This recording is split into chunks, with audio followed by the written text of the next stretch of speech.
think so. Oh, I thought I already did. We was on here goofing off. All right. Hold on. Let me see what's going on.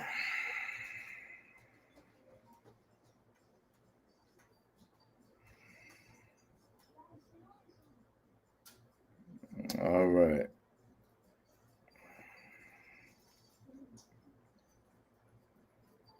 Check this.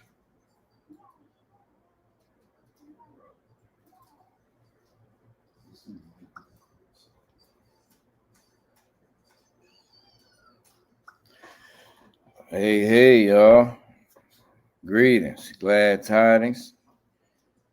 We're going to give it a moment because even on my end, like on my phone, it still hasn't said anything yet. So if it hasn't said anything to that means there's a lot of other people it hasn't.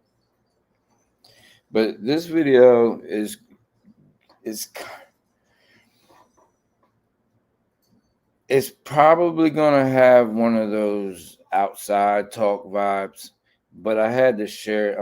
I need to share the screen, and it's basically gonna be breaking down. Well, first of all, as everyone's coming in, okay, free speech, free speech. We're free speaking right now, my friend. So you don't have to blow up the chat with that. If you want to protect free speech, then allow the chat to talk.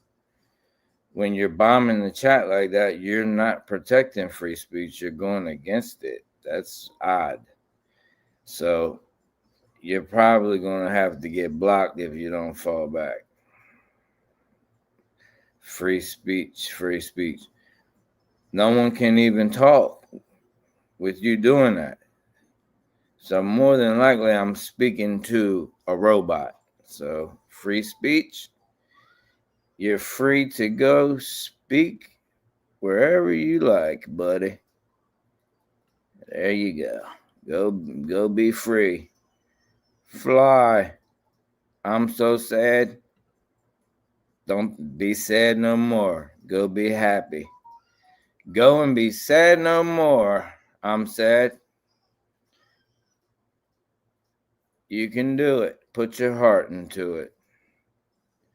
There you go, buddy.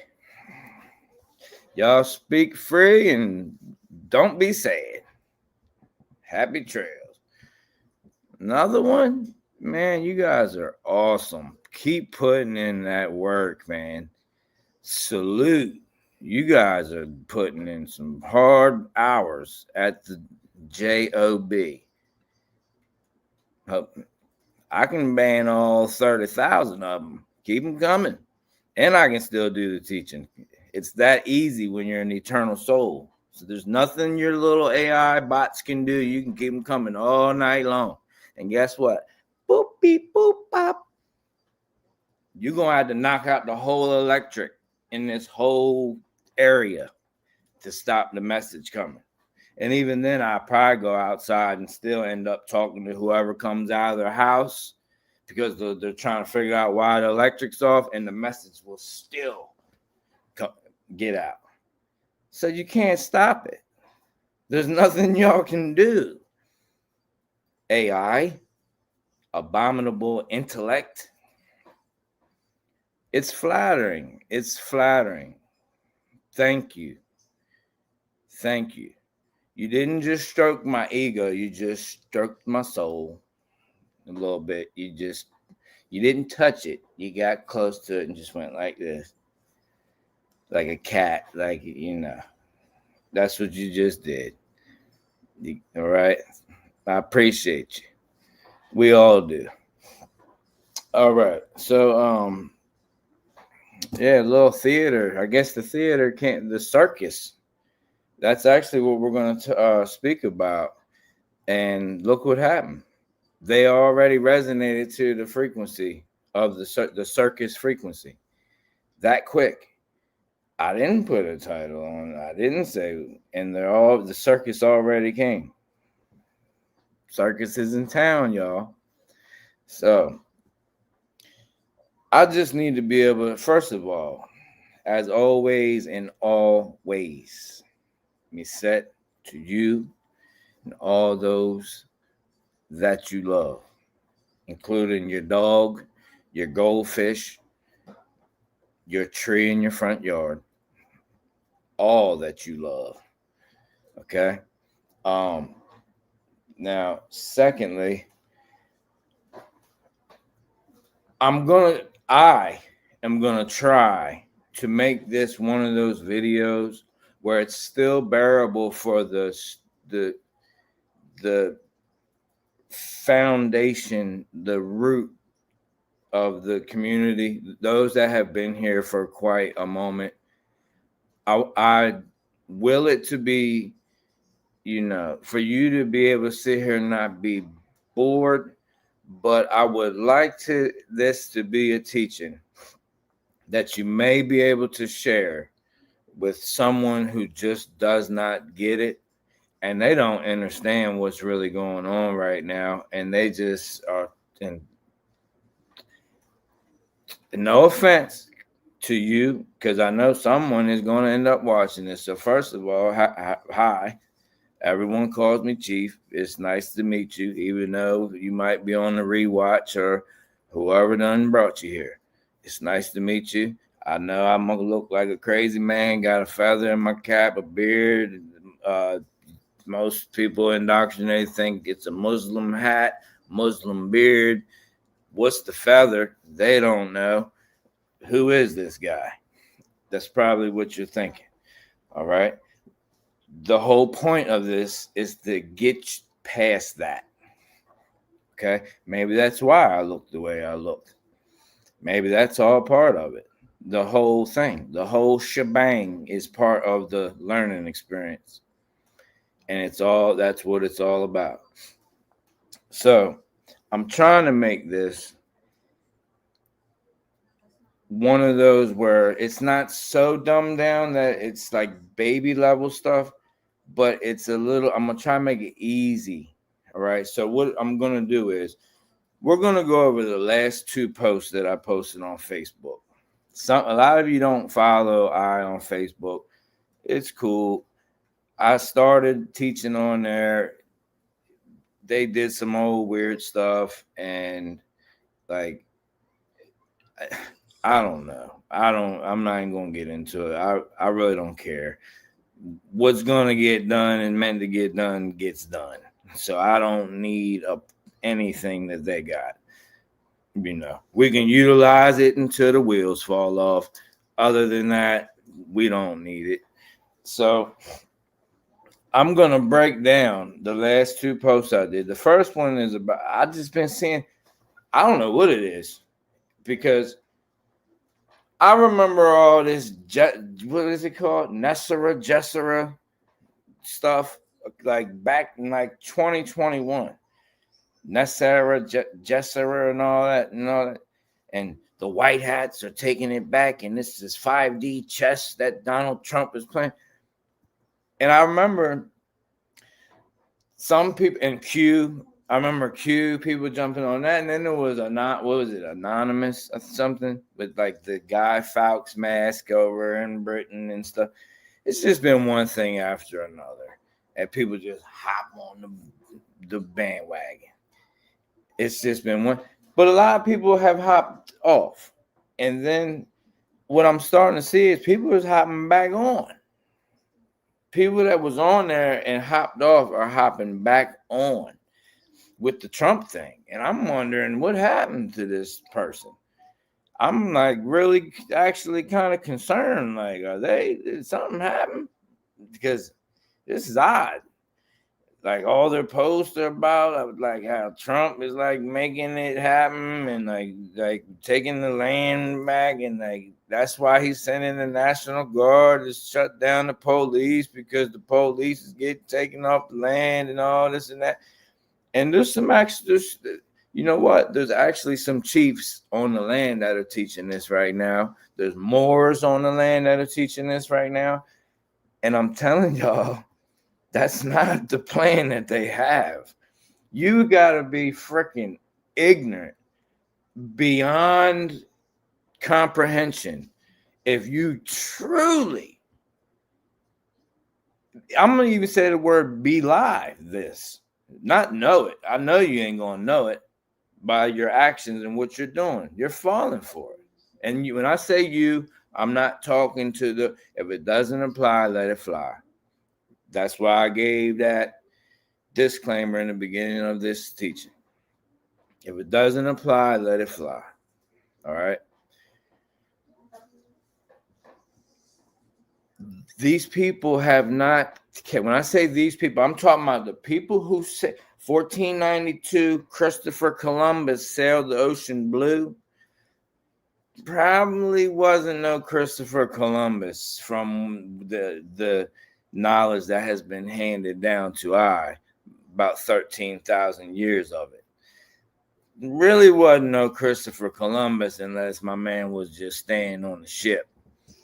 Okay. Anytime they do that double, that CC, that DD, you know, and I'm not saying every single name. Galileo, and all that. It's a master mason code. All right. They've been doing it for thousands of years, even in Egypt. Double consonants. Okay. It's a master mason code most of the time. All right. So these people that sailed over here, right? Some of them got here and really had genuine okay hearts and like mixed in with the people that was here and got cool and kind of same thing happens every time somebody goes somewhere. A lot of our veterans went to Vietnam, never came back. Found a little Vietnamese mommy down there and liked her and fell in love, and she loved him, and they stayed down there in Vietnam. So what? That's some people did that when they came over here. Okay.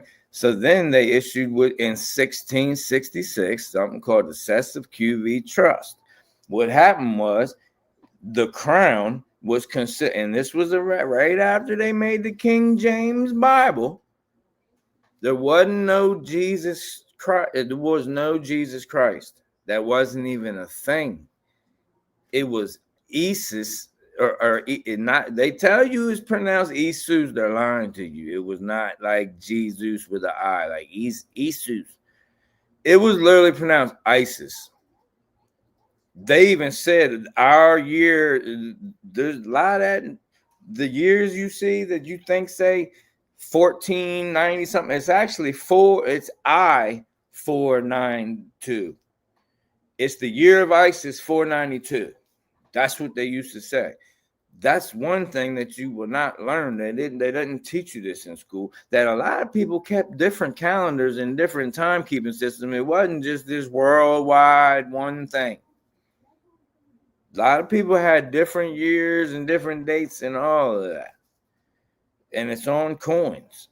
And you can clearly see it's an I. They're talking about Isus, ISIS, or Christ. All right. That's what they're talking about. So they issued this thing, the crown, right? As they made the Bible, King James, known demonologist. If you don't know that, this man was what you would call transgender today. He was trisexual. He'd try anything, basically. He was. That's the best way to describe King James. And his name was actually not James. It was Yaakov. Okay. And if you don't know, there's no such thing as a Hebrew Israelite. Hebrew is a Greek word. Israel comes from the ancient mystery schools of Egypt. It has nothing to do with the people in the Bible that you think are Hebrew Israelite. There's no ancient Hebrew language. That's Phoenician mixed with Canaanite that they have told you is ancient Hebrew. No such thing. Hebrew is not a people. It's a working class that comes from the name Habaru, that comes from the ancient word Aparu, which is it's a caste system, like lower class, middle class, upper class. The Aparus were people came all over And at one point, it meant the people that crossed the river that hired themselves out for various tasks.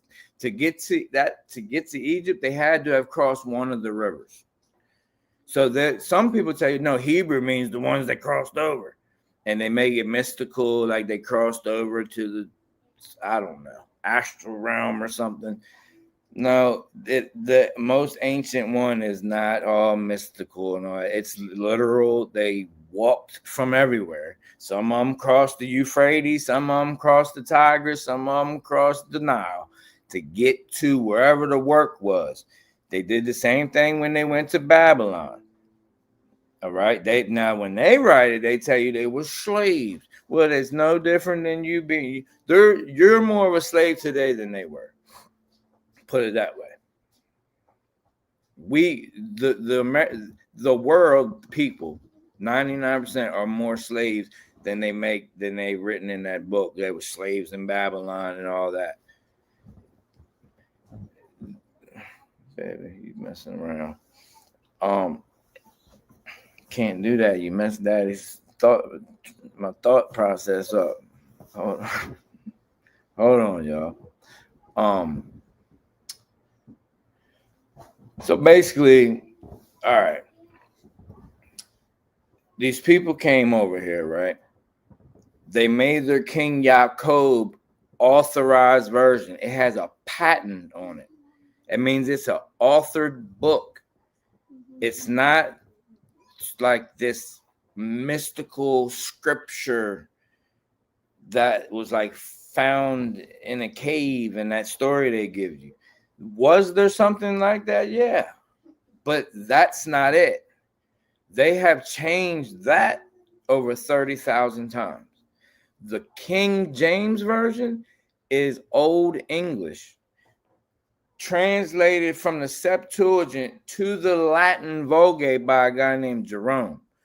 Jerome's autobiography, he admits at first he was dispatched by the Pope of that time he was told he was only translating the 4 Gospels from Greek to Latin. He said, okay, I can probably do that.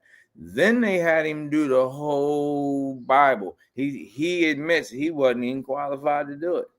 He said half the stuff he had to guess. Own words, Jerome. So it went from Greek to Latin, and Jerome was just over there. He ain't even got no last name. It's just Jerome. Jerome in the house just come in there and start writing and was like, man, I don't know what I think this means. This. The Lord saith.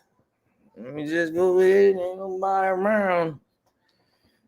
That's what Jerome said. So Greek Septuagint, Old Testament. And if we go before that, there was a man, baby, stop, please. There was a man that some of y'all might know as Josephus Flavius. Flavius Josephus, whatever you want to say. His real name, that's one of his pen names. He had like 30 pen names. His real name, Arius Piso, Piso. Look it up. This man was commissioned by the Greco-Roman Illuminati of that time, the Titus dynasty, by the Tituses, when they came and sacked Jerusalem, not Jerusalem. Remember, it wasn't no J. So how is it Jerusalem? It was Jerusalem. Who was Heru? It's Horus. It's the son of Isis. It's the one that was the father and the son combined. Asar or Osiris. That's why all the Aleister Crowleys and all them people, George Bushes, you will, Joe Rogan, all of them, you will see them doing that pose one time or another, just like with the eye thing. They know the truth. That don't mean they're like following the way. They just know the truth behind all the mythos. See, you don't. You've been worshiping what they have spoon-fed you. And you've been doing it so long, it's in your heart now. You love their stories. You've fallen in love with a character in a movie, and you don't want anyone to tell you that movie is not a documentary. That movie is fiction. It's the moon landing. No, you can't tell me. I was there. I remember the day the newspaper came out. We landed on the moon. Everybody was out there, saw it. We landed on the moon, young man. I'm sorry to tell you, even the astronauts, some of them came out and told the truth before they passed. And Stanley Kubrick even said it. And there's like a lot of people that have come out and said, like, yeah, we was in the studio. They didn't, the moon cannot be landed on. It's not a physical object. It's a reflection of the X-ray that's on the fourth state of water that's called plasma. If you know about the Bible, you probably call it the firmament. But it does have a layer of ice on it. You know, that's why at the end of the Bible says 80-pound hailstones and all that going to fall. That's the firmament breaking. Part of it. It's 3 layers. That's another topic. We're going to try to keep this on topic. So look. They got the new little book, authorized, published. King Jacob, King James, his lover was Lord Buckingham. Dude. Well, born a dude. I don't know what his pronoun would be in the 1600s, but Lord Buckingham, that's where they got they're over there in Buckingham Palace right now. Probably Buckingham. They're over there. Still exists to this day. That's where King James is from. That's who authorized your Bible. There's a book called God's Secretaries, where he had a commission about 400 of the top scribes to all come together and make a work of, quote, poetry. That was the intent, to make a book of poetry of the older version, the little bits and pieces that they had, but they wanted it to be poetry. Okay? But to keep the little secrets encoded, it's called... In the New Testament, you got to have what's called the Gnostic key. In the Old Testament, you got to have what's called the Kabbalah key. If you don't have those 2 keys, it's like reading a map, and how a map has a key, like the old paper maps. If you don't have the key, you don't know how many miles anything is. You don't know. You can't really truly plan it out. I'm not talking about GPS. I'm talking about really moving on the land. Okay, how it used to be. If you don't have the key to the map, you don't. That's the same with them scriptures. They're all encoded, and not like with the AI trying to figure out some secret. That's all a bunch of crap. It's just certain knowledge you gotta have. Anyway, so they come over here, right? It's people that's not returning. They came here on a mission to basically scout it out and give them a report, because we had, like, I'm just going to be real. I'm going to use the words I know. We had it popping over here. We wasn't running around just butt naked riding horses with like just a little leather G-string on or something with like arrows going, yeah. I mean, we was doing that too sometimes, but like anything you can think of, we already had it over here. We was living. We had whole cities, Coahuila. We had Coahuila right in between the Mississippi and the Missouri River, bigger than Philadelphia, or as big as Philadelphia is. It was the biggest city on Turtle Island, what you call America, until Philadelphia surpassed it in population. It ran, and its network ran all the way to Alaska, all the way down to Florida to the Gullah Geechees, or Geechee Gullahs, however you want to say it. People call them Seminoles. That's not Seminole is not the name of the real tribe. Seminole means semi. It was a bunch of mixed up people that came from everywhere, and the colonizers didn't know what tribes, so they just called them the Seminoles. It just means a bunch of mixed up people. So, but anyway, let me stay focused here. So people not coming back, and they're all Freemasons, right? They're all Freemasons. UCC, Admiralty Maritime Law. They're merchants, and they have who's called the hidden hand with them too. Black nobility, the Moors, the dirty Moors. The dirty Moors have been already made deals with them hundreds of years before this even happened over in Morocco. So in Spain. So they already done, the Moors already, not all of them, but the Moors already done sold out. They're helping them navigate and everything to get over here. That's why they have their own part of the Rosy Cross. The Rosy Cross tells you exactly who. I'll break that down one day. Grace the Spirit willing for you. The Rosy Cross has all the family bloodlines and all that on it, and the Moors are one of them. It's the black nobility. So, all right, people not coming back, right? So what they're doing, so what they did was issue this thing. If they don't come back within 7 years, we're going to issue them lost at sea. So if they're over there and we do stumble across them, anything they have, if they don't report back in 7 years, they're basically dead. And because we don't have their last will and testament, we get whatever property they have. We own it. We are the inheritors of whatever they got.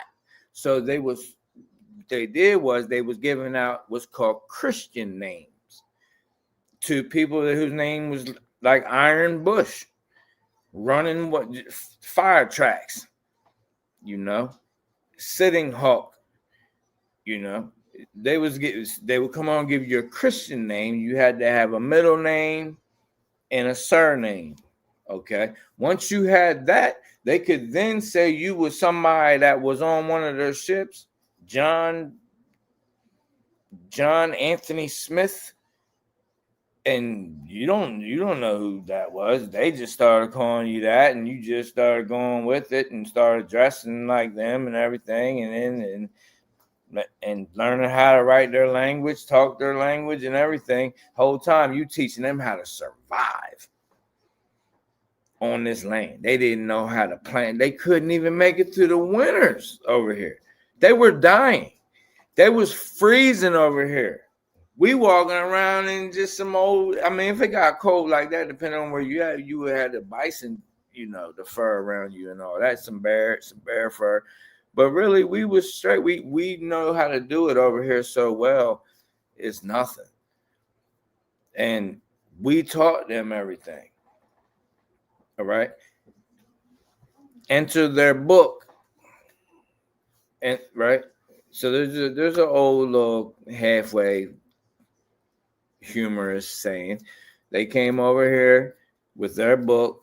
We had the land. They gave us the book, and somebody stand next to us to help us read it. We looked up. We had their book. They had our land, and they wasn't following what the book said. I'm reading about their God, but they're not doing it because they're saying that somebody already did it for them. So they can do anything. They can do anything because somebody already paid for it for them. So now they can come take your land. They can take your wife. They can take your life. Well, think they are. They can take this life. But somebody already paid the debt. So they're still going to get heaven.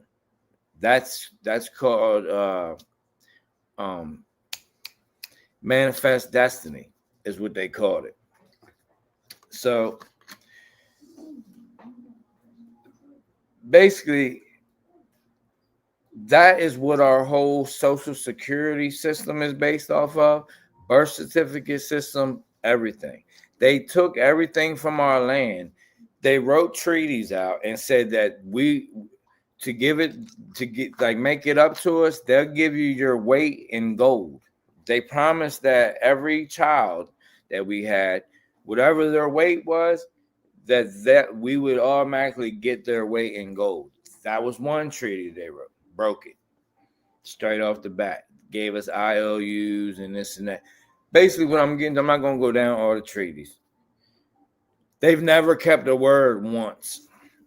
Not one time, ever. No president they ever had, nobody ever kept their word.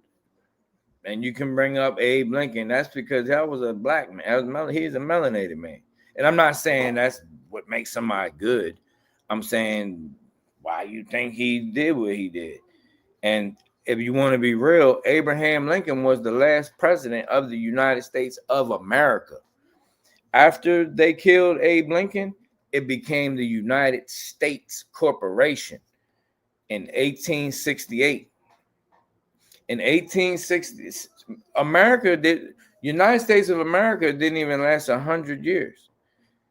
It didn't even last 100 years. Well, nah, it didn't. The United States of America didn't even last 100 years. 1776 to 1867. 1868, enter the United States Corporation. They go and file a corporation, open a corporation in the colony of Delaware, right? It's the first state now because they already signed the Declaration of Independence and all that. So it's the first state, Delaware. We know it as Lenape-Hoking. All right, that's the real name of Delaware. Delaware is named after a General De La War.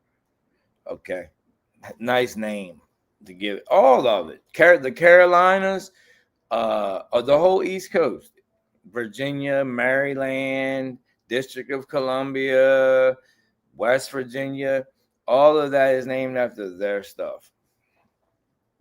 All of it. And when I say they, y'all, I don't mean to offend anyone if you have family that came from over there, because you're not them. You're an eternal soul and you're here right now. So don't feel no kind of way. If you're here right now, you're you. You have a narrow path that you have to walk. It ain't about where it's not about this or you whatever. Okay, I'm talking about the people that are chokeholding everyone right now and psyoping everyone. That's what, and through Raw Legion and everything. All right. So, where was I?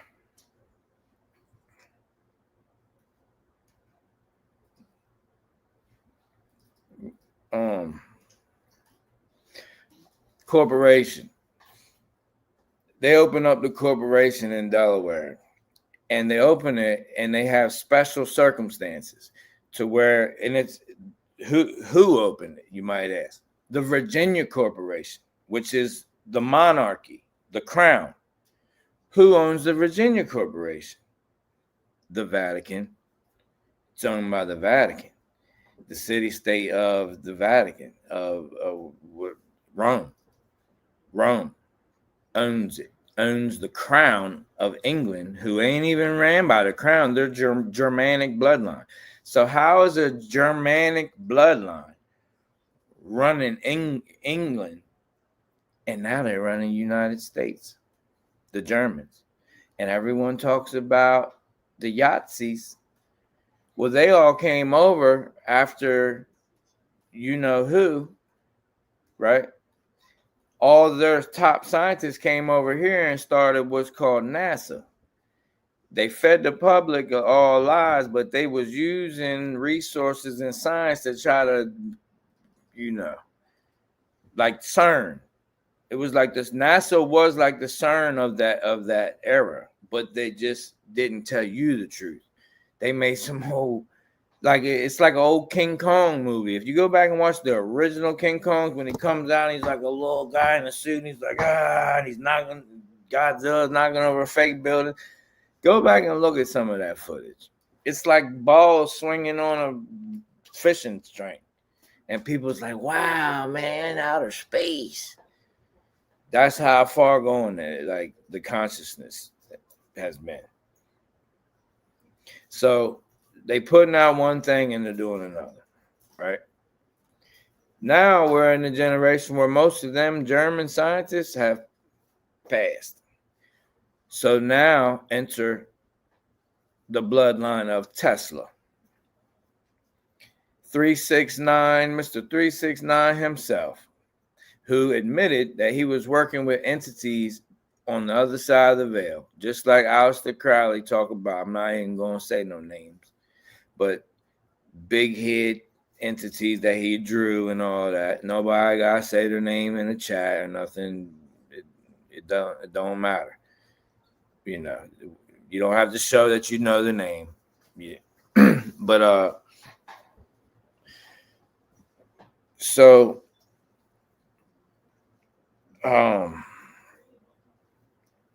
now enter Elon Musk. I did a post showing proving that Trump is a Rothschild. And the Great Spirit led me to that. I don't look this stuff up. I don't care about none of this politics, more than one parasite. I really don't care. So this is really just it's for someone, because the greatest of spirit wouldn't have put it on my heart to do it. Okay. I'm not doing it because I need something to talk about. I'm not that type of person. Excuse me. I'm not that type of soul. So the greatest of spirit unveiled all this to us just the other day. Well, between yesterday and today. The whole Charlie, that's all I'm gonna say. Charlie. I ain't gonna say nothing else. The whole Charlie thing, I wasn't even gonna comment on that. Greatest of Spirit unveiled some things to I about that. So the reason I gave you that whole backstory, and I could go further and further, you're not in a nation. That's why even your Bible at the end, it says the merchants. All right. It's when it talks about Babylon falling and stuff, it says the merchants of the world. They're talking about corporations. UCC, Admiralty Maritime Law. That's already been the one world government. You're waiting on a one world government, and it's been UCC, Admiralty Maritime Law. They brought the law of the sea onto the land. That's called liberty.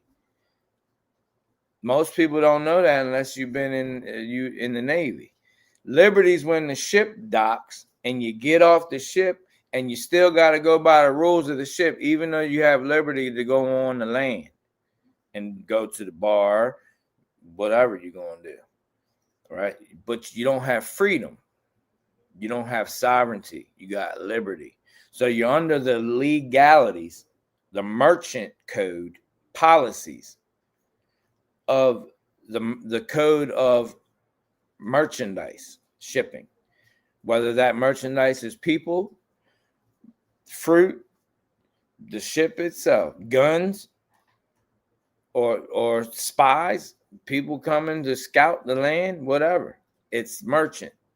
That's where every court on the land right now, we don't have one court of law on the land right now.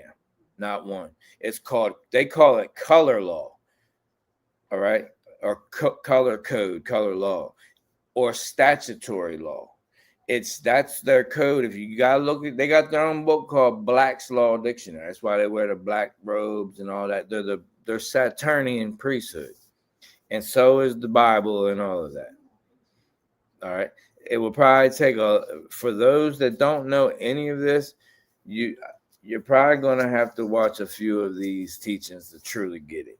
I'm trying to give it to you in the easiest way, but it's not something easy to do. Like, it would take days for I to explain it to you in like a really, really slow way. Okay. And there's enough people in the chat that have been coming here for a while that can help anybody new that has questions and stuff. Now,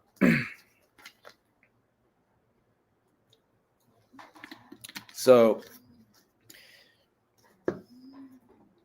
I gotta be mindful. I don't want to get too deep.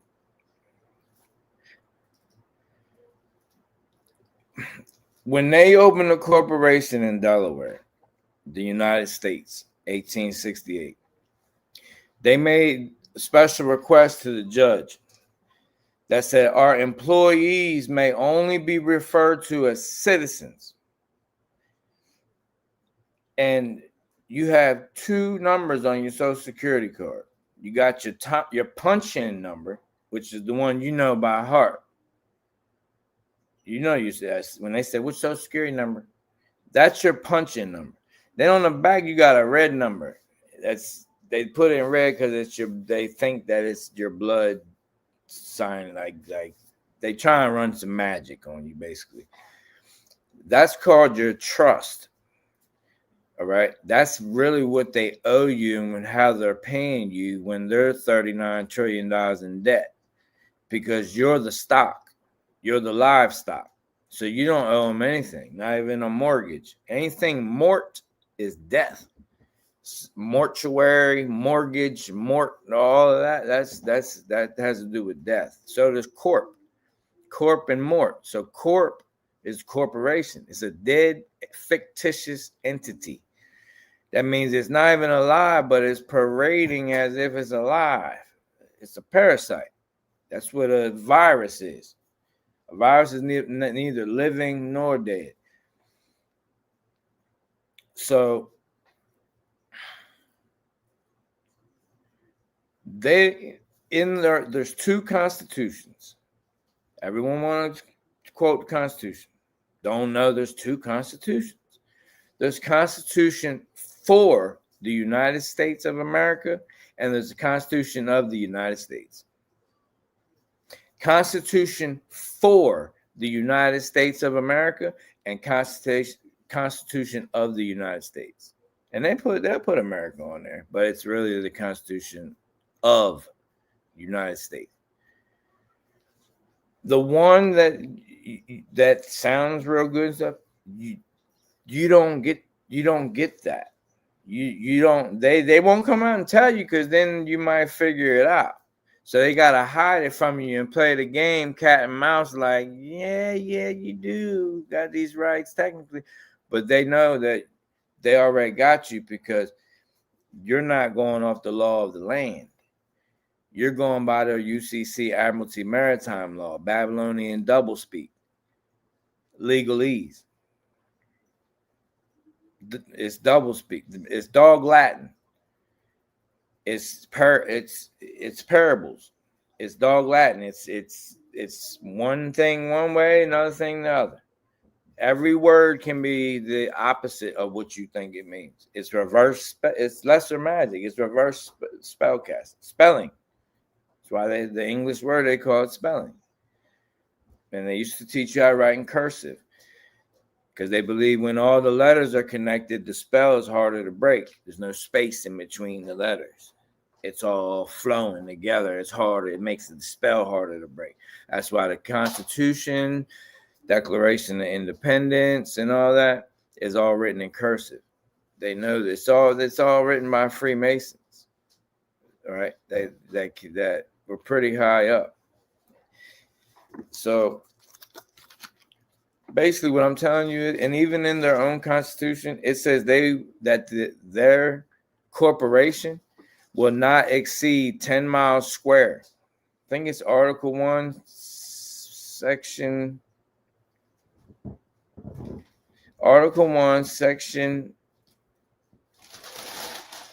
7, Clause 15, maybe. I don't know. I haven't taught this in a while. I haven't taught this in years.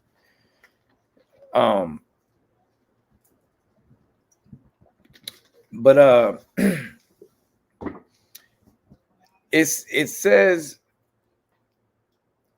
the United States will not exceed 10 miles square. That's the District of Columbia.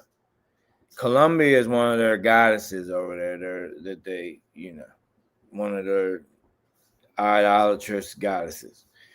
It's 10 miles square. You've seen it. You've seen the diagram of the pentagram and the Freemasonry all in the streets and all that. The Pentagon is the Saturn cube and the Star of David and Remphan and all that. You guys know all that by now. If you don't, whoever family member brought you here, they will show you. Now, I say that to say this. They don't own any land over here. You know how I know? Because the people that was here before anybody else, we don't sell any. We don't do that. We don't, that's incomprehensible to us. We don't sell water or air or land. And we don't fight over it. It's enough for everyone. And it still is for 8 billion people, whether there's might not be 8 billion souls, might not even be 8 billion bodies, who knows? But even if there was, there's still enough land here for everyone. It's just a hive mind running things. Got cities set up like batteries, cells like insects. They guys went from like being in harmony with nature to actually thinking that this world is evil and you're born into sin and everything around here is evil and this is the devil's world. Well, what you do when they indoctrinate you like that is you hand it over to the devil. You go, oh, it's the devil's world. Here, I'll wait till I get back to my world. Won't do nothing. And they gave me a really good book that says this guy's coming back for us anyway and taking them all out. The same people that that book says is getting taken out is the one that wrote it. They gave it to you. So the book talking about them getting taken out and all that stuff, people have been waiting on that for like 8,000 years. It's the only thing that takes them out is changeover events, and it's a changeover of consciousness and the sun cycle, which is there's an event that most people call the pole shift. About if you're going to do linear time, it's about every 12,000 years. Because when you get towards one end, it goes from the red sun to the blue sun. Most people know it as the red Kachina, blue Kachina. It's not just about the sun, it's actual waves. It's time, it's knowledge, it's everything, because everything here is light, it's holography. But light starts with vibration, so on a deeper level, it's actually sound. That's why they say Christ is the Word, and the Word was God and was with God and all that, because it's frequency. That's the new song. If you know about the Bible, at the end it says, the 144,000 will be standing on top of Mount Zion with the Christ singing a new song that's never been heard before. They're telling you 144,000 is just a technical way, a scientific way. You just don't know it right now because you're just coming into this age where you're getting it. It's a scientific way of just explaining the restoration of your DNA light code while you're in these few dimensions, just a few. Because once you get up higher than that, there's no such thing as DNA and all that.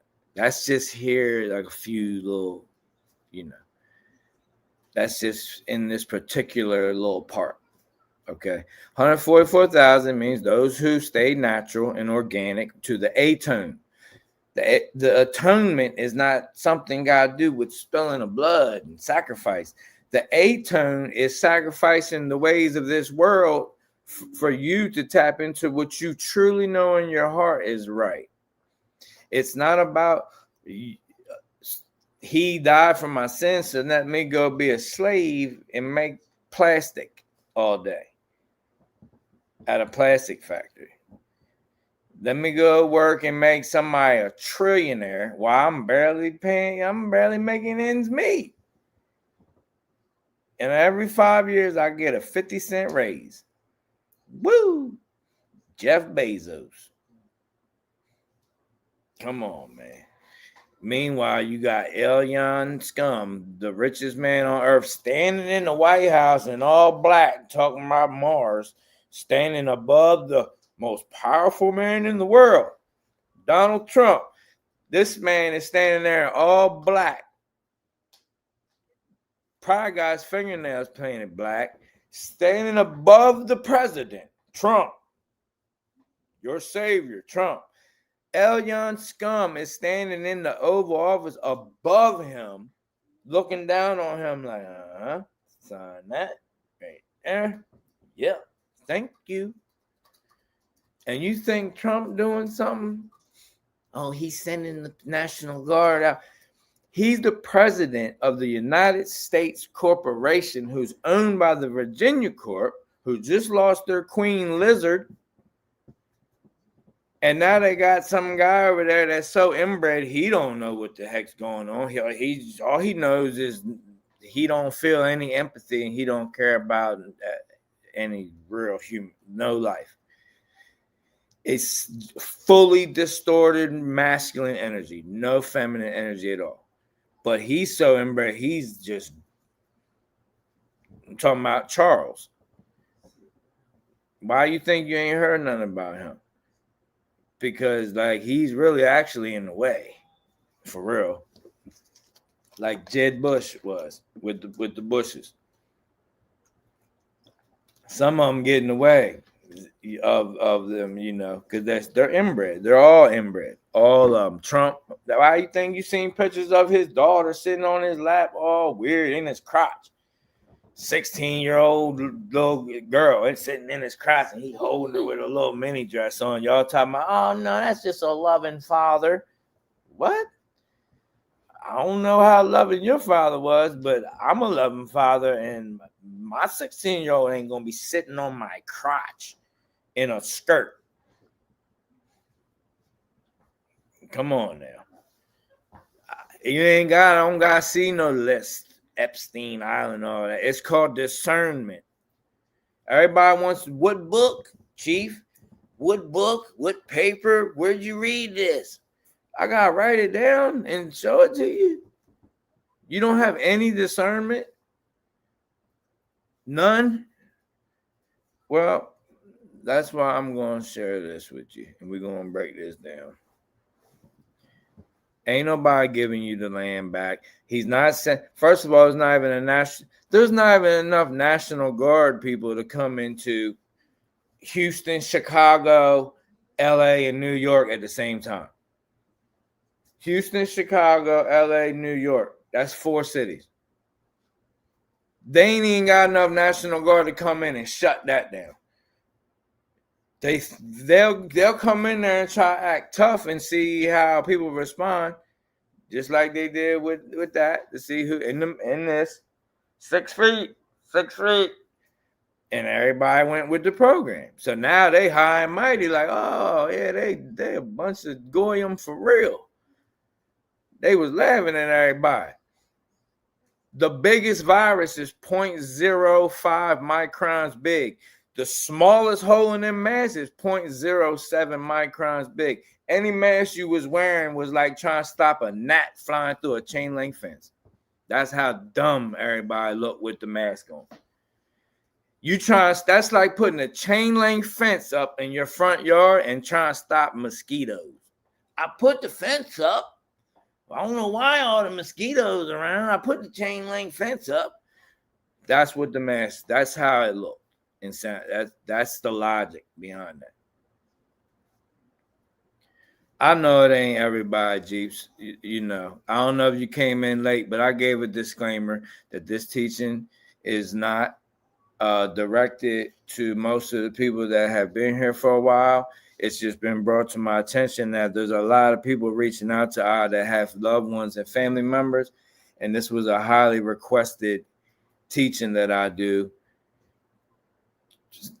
for those that may not know and may not be as far along as most of you that have been coming here and been on your journey, not just here, but on your journey. A lot of people have requested that I do a video like this, so I'm speaking directly to the people that don't really know what's going on. That's what basically this is. So if it doesn't apply, let it fly. All right. That means I'm not even speaking about or to you. No, I'm not saying it in a disrespectful way. But Yeah, I know it wasn't probably like none of y'all for real. To be honest, probably just a few, but most of y'all, I know you wasn't doing all that. But where was I? So basically, look, the German scientists that all came in with NASA and stuff after World War II, they are all pretty much gone. So now the next generation got to come in with people. You want to spookify? You can call it fallen angel technology. I used to call it that. I've been there where I thought everything was fallen angel technology. You know, Book of Enoch. They taught us how to do metallurgy and this and that, and they was just flying around with wings, and they was and just come flying up, and they was just mystical creatures and was teaching us all. Now they're just people that have been stuck in time and they're here stuck forever. So they've been stuck here and they're in a reincarnation loop, but they stay inbred. So there's always one that'll be alive that can tell them who they are and what's really going on here. And they keep the technology going like that. But every now and then there's a changeover of consciousness, and when all the wandering stars and things move around and the magno dielectric starts moving, it starts pulling on people and moving consciousness, and light codes start repairing and things and that. And that's where we at right now. And then on an even rarer schedule, there's two events, the sun cycle. Some people call the red sun Nibiru, the return of Nibiru. That's the flood, the deluge. It's not Nibiru. There is not even a physical sun, y'all. The sun you see in the sky, and this is a fact. Please listen to what I'm telling you. This is not something just a guess. I'm telling you. The sun up there is the same thing as a moon. It's a reflection, but it's going the other way. It's on a different ray. This comes into the mystery schools of the 7 rays. I'm not going to get into that on this video. That's way too deep for this presentation. What's happening is the pole star that has a lens, there's a lens, that's the all-seeing eye, is up at the top of the little dome. There's a little hole, right? It's 47 degrees, and there's a star above it. And it's what you would call nebula, and it has a pyramid around it, right?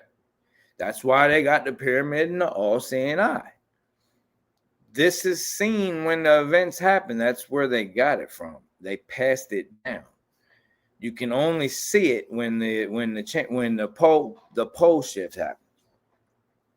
It's a lens that goes 23.5 degrees this way, 23.5 degrees this way. And the light can only radiate 33 degrees on the surface at any given time. That's the compass of the Freemasons coming down. By the time it hits the ground, it's 33 degrees. And it has to do with reflections, refractions, all that. It's all lenses. And matter of fact, that reminds I'm having a great guest on here.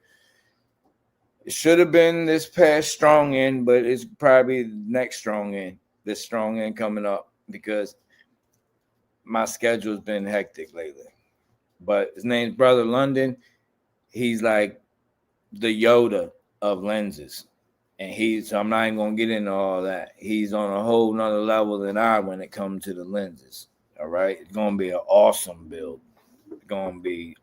It's actually going to be all full build. All right.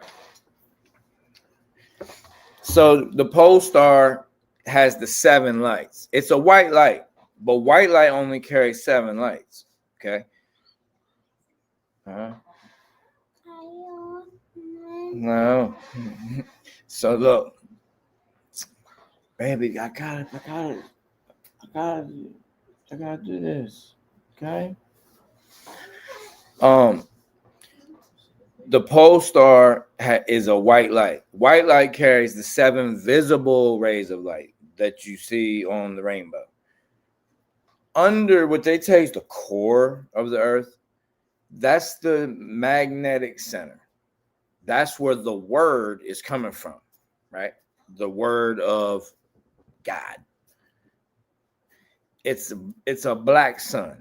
This is what old Dolph and the Yahtzees was trying to get, like, figure out. Okay. It has every ray in it because it's vibration, it's not light. That the pole star is only light. Yeah, it's vibration, but it's not the source of the vibration. It's only light, the light bearer. Okay, it's not the word. All right. So the pole star comes down and it intersects with the vibration given out by what's called the black sun, or the triple black seed of the mother. And if you go back into the really ancient mystery schools, triple black seed of the mother. Okay. And it intersects in the sky and it reflects off the you got one lens where the pole star is refracting and reflecting through, and then you got another intersection that's called the focal point, and it bounces off of the plasma as well and creates a disc. There's a cycle that happens on a linear time scale. The Hindus call it the great year. A lot of people call it that, the great year. But they got the time off because they're only going by a linear time. They're not going by a frequency. It's a wavelength. So when the red sun is here, that's when people live 912 years. You know, Seth, 969 years, Methuselah. No, they wasn't going by a lunar calendar and all that stuff. People try. No, they was living that long. Because it's so long and low, the days are long, and that's how we was even able to get the what we call the zodiac today, because we lived that long. We could observe. We were sleeping outside even when we had buildings, so we were sleeping on the roofs because it was still harmonic, especially after a changeover event. So the red sun, or the red Kachina, or Nibiru, okay, is the flood, the deluge. That was about 12,000 something years ago. The blue sun, so the red sun real big, all right, because the red is the lowest, longest wave, so it's bigger. Light, it's about holography. Red that's why I say your root chakra is red. It's the lowest one. It's low and long, so it's a big old red sun. That's what you see in Egypt when they got the horns and the big red sun. Every sun you see in Egypt is red. They were living during the time of that. Then you see, as they go on, then it turned like copper, bronzish when the Greeks came, man. When Alexander and the Macedonians came down there in Alexandria and all that, the Library of Alexandria, their sun was represented by bronze and copper and things, and shields and stuff like that. It was turning orangish. You remember when you was a child, what crayon did you pick up when they told you draw a sun? Yellow. You picked up the yellow one. But each sun gets faster and faster. That's why you got to see the yellow sun, and now you're seeing the white sun, and it's turning blue. The red sun is the longest one. Then the bronzish, orangish sun is pretty long. Then the yellow sun is a little faster. And knowledge increases. And people go to and fro in those days. And there's an increase in knowledge steadily. Because light is knowledge. It's information. All light is information. All of it. That's how we're doing this right now. It's just specks of light that you're seeing, all put together. It's information sent through the ether. You're on Wi-Fi right now. You have a plug? You got a K? Are you plugged in? Like how we had like the rotary phones and stuff right now? No. You probably don't have nothing connected. How am I on your screen right now? It's light. It's the science of light. Okay? So right now we had the white sun, but it's already turning blue. That's what the Bible calls the abomination of desolation.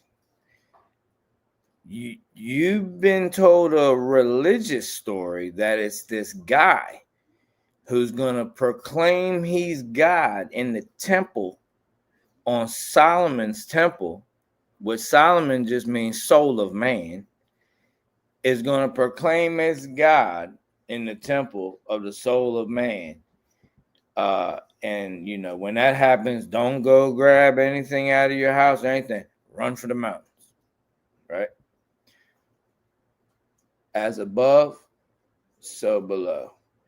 These elites, this is part of their magic. They copy everything they see above in them stars, and they do it over and over and over. It's called divination. So as these events are happening and lining up in the constellations and things, the sun is actually going to move. There's people worshiping the sun right now, don't even know it. The whole nine ether thing, thinking that people finna, you know, yeah, that sun, yeah, you know, go out and sun gaze and get your downloads and stuff. That sun ain't giving you no downloads. You giving that sun downloads, uploads. You're the real light of this world, not that sun, not nothing external. You're the real light of the world. So what happens, and this is not just in the Bible. This story is told all across the land here on Turtle Island by, I know, at least double-digit tribes. Personally, that's just I know at least 4 tribes in Australia that know it. 1 in New Zealand, 2 or 3 in Canada, and they all got their own mythos about this. They know. So it's not just the Bible that knows this. It's just everyone. Most people know the Bible. All right. So this blue sun is gonna. The Hopi prophecy, what people call the Hopi prophecy, says it's gonna dance in the plaza where it should not be. It's talking. The sun never goes closer to what you're told is north, but the North Pole is the middle. You're in a bowl. Just think of a bowl of cereal. The milk is the oceans. The cereal is the land. North Pole is right in the middle of that bowl. That's magnetic north. That's where the black sun is under there, and that's where it emanates. And right above that, at the highest point of the dome, is that all-seeing eye that they worship. All right? It's light. It's the light bearer. All right? The pole. So the pole star. All right? And the sun, when it's on its regular thing, see, many of you heard of Saturnalia, right? That's what the real Christmas, that's what they got Christmas off of, is Saturnalia. The reason they worship Saturnalia in the winter solstice is because they would say on the 21st, on the winter solstice, the sun would die. That means it goes below the horizon. It doesn't rise. It stays on the horizon for 3. It still lights up. It's just the sun don't go up. It stays for 3 days. On the 3rd day, it rises 1 degree. When that happens, they know that the red sun is not coming. They celebrate that, all right? Because when the one by water comes, it's on the wind. I've already taught it. I really didn't want to teach this on here so the stupid AI can know it, but I've already taught it anyway. But I do wish it was a different way, but the greatest of spirit got it anyway. But they think that, so that's what the Saturnalia is. It's them celebrating that they got 1 more year of time, and it's not going to be a change, the pole shift. Because if the red sun on the 4th day didn't resurrect and go up 1 degree, and it actually kept going down, that means it's heading beyond the Tropic of Capricorn to the outer brim of your cereal bowl, what you call the ice wall. And that's what people call Nibiru. All right. This big red planet, they think it's not. It's the sun. It's just the focal point has moved so far this way. It's really big, and it melts a lot of the ice and stuff, and on the firmament and with the ice wall and Antarctica and all that, and it creates the flood. That's what happens. The other spectrum, the blue sun, the blue Kachina, is a little laser sun. It's gonna get smaller and smaller, but it'll burn you like a laser. Right? That's what they're trying to hide out here with these sun simulators and all that. Right now, that's what a lot of the spray is about, because the chemicals and elements they put in there, when blue light hits it, it reflects a different color. So when you see these, red, the sun looking red and this and that, it's not. It's either. They could be, it depends where you're at. They use the simulators in highly populated areas like big cities and stuff. They're not using a simulator out in Bumbleville, Alabama.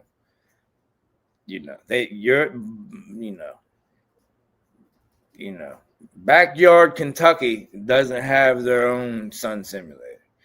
They just spraying with their little farm planes going by, and you seeing what you see. But that's where places like that are where people get the real picture.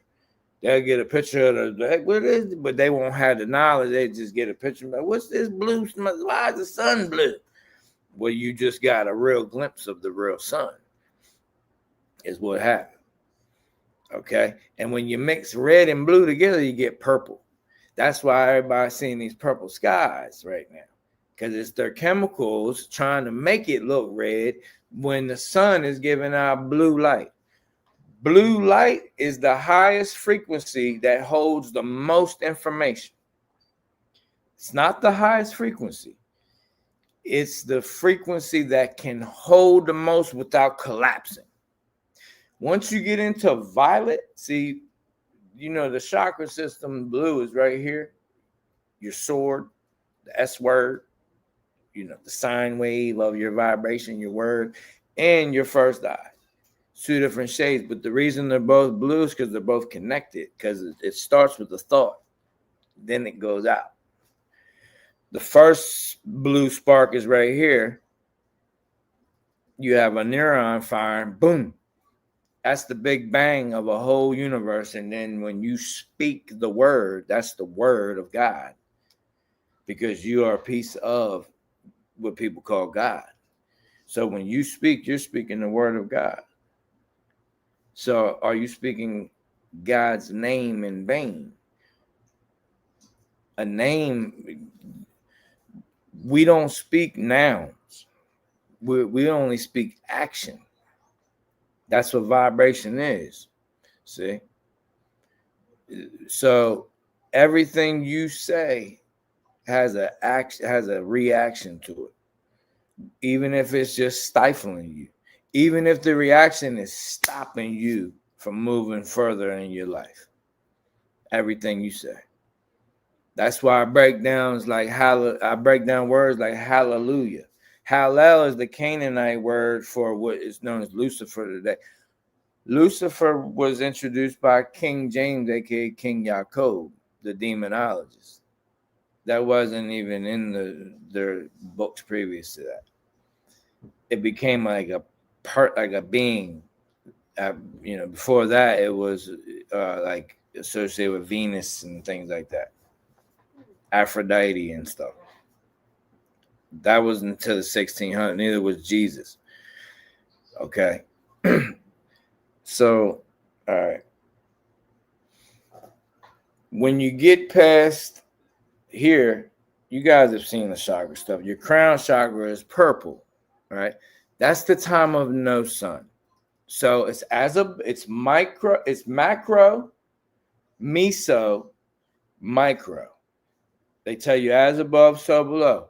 If you think that's some kind of I don't know, something, I don't want to say evil, but if you think that's some kind of weird thing, Christ said the same thing. He just said what is loosed in heaven is loosed on earth. That's the same thing as saying as above, so it is below. It's above, below, below, above. That's Abba. Okay. But it's not just two layers. It's not just stars, land. It's every cell, every piece of you, because we're in a holographic realm, a light realm.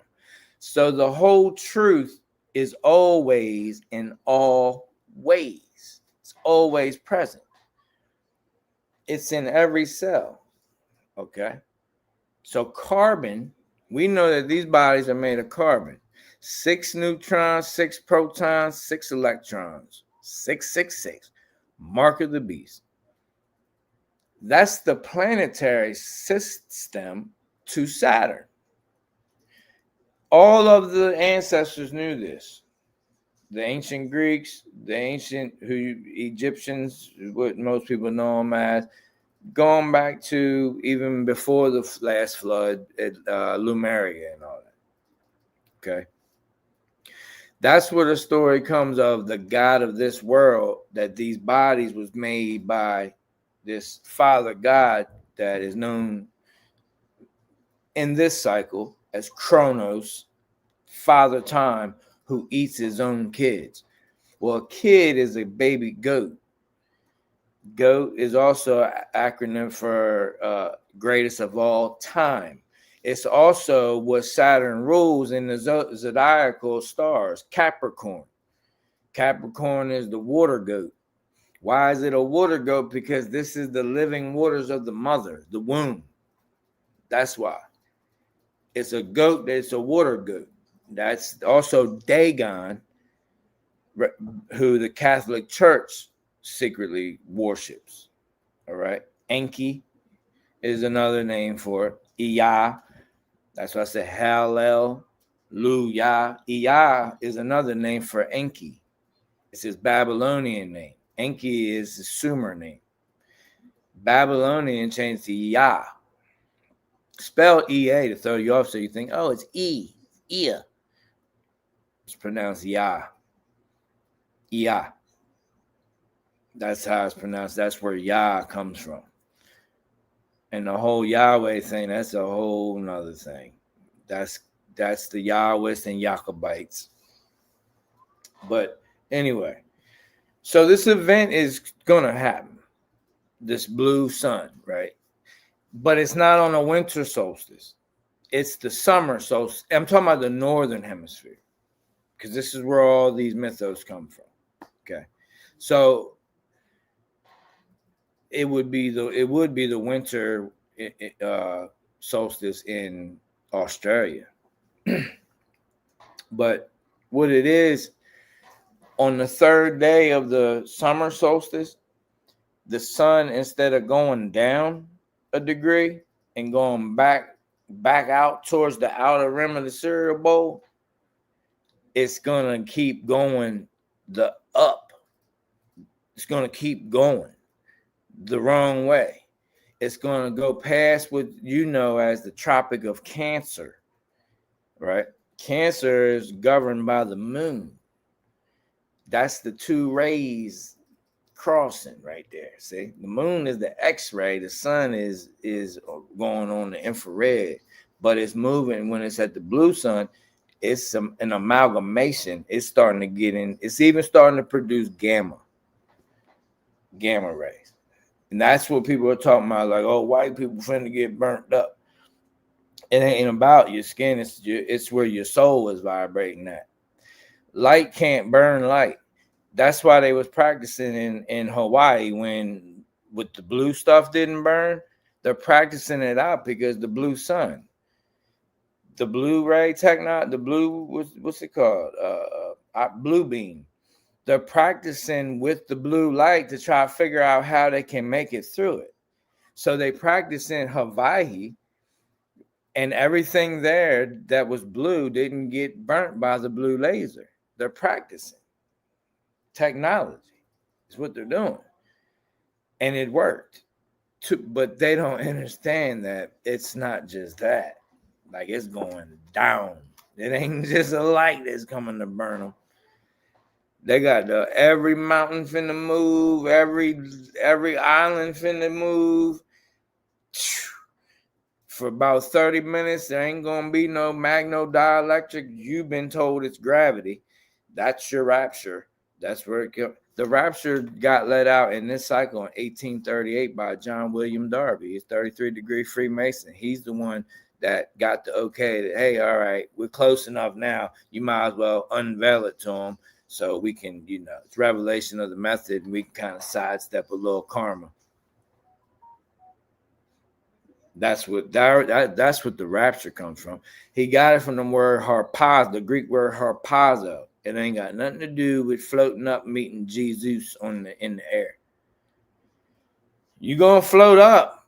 I mean, you gonna meet something in the air, but it ain't gonna be Jesus. It might be. If you live in like South America or Mexico or somewhere, you might be floating up there with Jesus. At least you'll be with somebody. But you don't want. I mean, it is what it is. If you get to float up, and that's the last thing you get to do in this incarnate, shoot. If I get to float up, whatever. That's how I'm going to the next place. I got to float all the way up to the top of the firmament. Or fall asleep from lack of oxygen. I don't know what would happen, but so what? Fear not. I be anxious for no thing. Okay, and I'm still going to do a teaching, Grace of Spirit willing, about like if you really want to know how to make it through it and all that, I'll do a teaching on that, and I'll show you and tell you some things and what you can do. Because I mean, I'm going to make sure my children know, and the community that I'm currently in the process of getting together, everyone that's there is going to know. But we ain't going to be running around sitting there waiting, looking at the thing with shirts on with the pole shift on there, talking about 2052, June 19th, 2052. And have like a blue sun on it and stuff like, and coffee mugs and stuff like, look, you want a blue sun mug, pole shift? Like, we're not going to be sitting around doing that, but everyone there will know what's going on and what to do. Okay. It's no panic or nothing. So what it does is it goes past the Tropic of Cancer, past through the reflection of the moon. That's the 3 days of darkness they talking about. It's a 3-day eclipse where the X-ray is basically the black sun. It is in the reflection of the X-ray from the bigger Earth. I know this might be getting a little too much for some of you. It intersects. And it takes 3 degrees or about 3 days for it to get out of alignment and for the little blue sun to get past the X-ray of the moon, to get out of Cancer, basically. But it's the reason it takes 3 days because the pole star comes through Cancer. So Cancer is what is known as, in Egypt, it was the scarab. Today it's the crab. All they did was take the S off. Scarab, crab. All right. That's why the scarab always had the red sun on there, because they've seen this happen. Or they know they got it passed on the way you're getting it passed on now, because we're coming up to it. So the grace of spirit will allow certain people to remember or to keep this knowledge within their family and tribes and things. And then when the moment comes, it gets unveiled. And that's where we're at with it. So after the 3rd day, it'll keep from the summer solstice in the northern hemisphere. It'll keep going to the middle of the cereal bowl. That's called Mount Meru, the mountain of the mother. That's why all these religions is all based on mountains, and they're all infatuated with mountains. They represent the mother. They represent the pregnant belly, and they represent the bosom of the mother. El Shaddai just means Lord of the breast. That's all it means. In the Bible, El Shaddai, go back to the oldest etymology of it. It basically means conqueror of the breast, landlord of the breast, the mountain man, the guy that's on top of the mountain talking about he talking to God. Come down with tablets and things like that, and then Sinai, Sin AI. It goes way back. It goes back before the last flood. But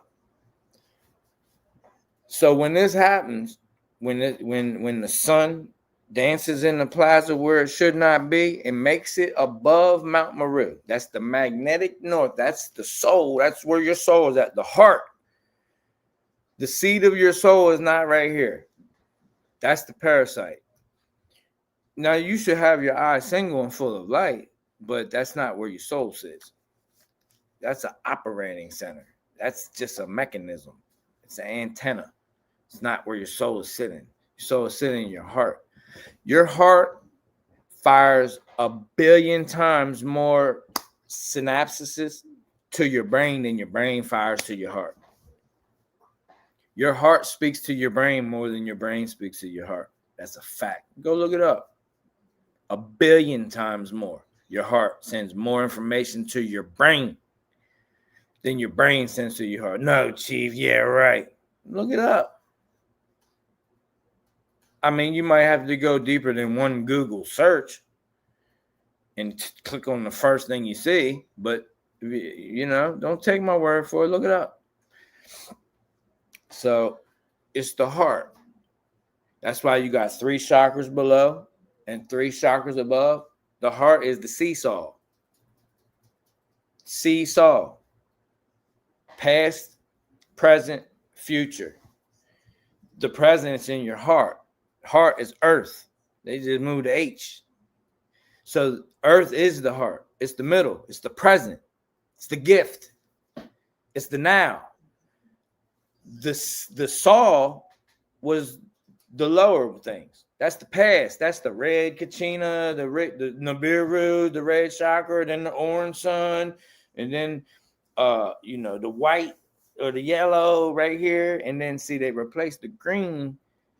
They don't got no green sun, because green is harmony. That's when everything is fruitful, natural. That's the atonement, the alpha tone of the mind of the heart, earth, green. So then get to the blue. That's why I said Christ is coming back with what everybody always talking about, Christ coming back. But read the verse. It says coming back with a great sword in his mouth. Well, what's your mouth? It's the blue. It's the blue. And the great sword in your mouth is the blue light. He's coming back with the blue light. Some of y'all might say, oh, he's reaching. No, it's not. This is where all this comes from. This comes from way more ancient stories.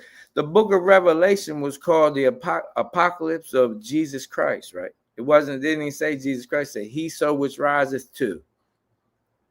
Apocalypse to he so which riseth to is how it's read in the original Greek format before it was called the book of Revelation. Prior to that, they got it off the Sibylline priestesses. They were the keepers of this knowledge over there. The Sibylline priestesses. The Caesar, Osiris.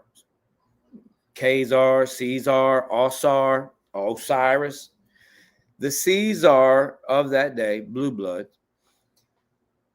blackmailed the Sibylline priestesses and got that book, and they Romanized it and said it was their prophecy, made up the whole story, John of Patmos and all that stuff like that. Sorry to tell you. I'm sorry if you love John, love him. Just like you love somebody on Game of Thrones or something. Jon Snow or whatever. Love him, but know that it's Jon Snow on Game of Thrones. You get what I'm saying? So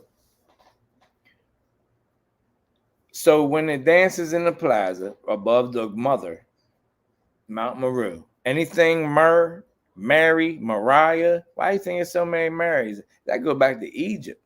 Even the original Pharaoh is a woman. The Pharaoh men you see are the words of the woman. Pharaoh means woman conquer. It was the Pharaoh. That's where they get the Phi energy. They turn it to the Fa, as in father, PHA, but it's the Phi. It's the same nature sign. It doubles. Right? That's called the Phi. They changed it to the Fa. That's why they got that the Phi, Phi, Fo, Fum. I smell the blood of an angelish man. They tell you, their songs and riddles, all of that.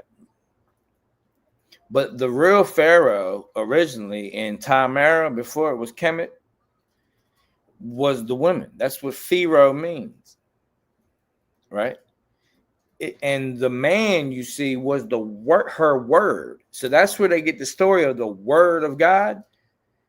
Here, it was the woman, and the son was her word. She would tell the son, and the son was her voice or her husband. That's where that comes from. It's 5,000 years older than the Bible, at least. So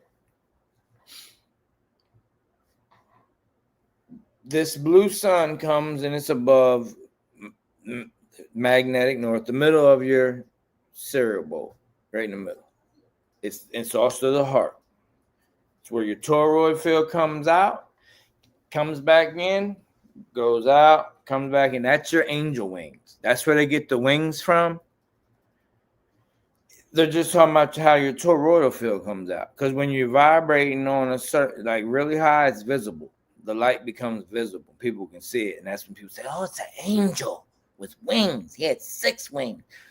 It just all depends what angle you're seeing it at. It's really all around. But if somebody's far away looking at you, it might look like you got 6 wings or 4 wings or whatever angle they're looking at. 2. It's a toroidal. It's your toroidal field. And then, they start calling them reptilians because when the grid of light overpasses you, it's like a web in front of you and it looks like scales. So like they would call them seraphim, the fiery serpents.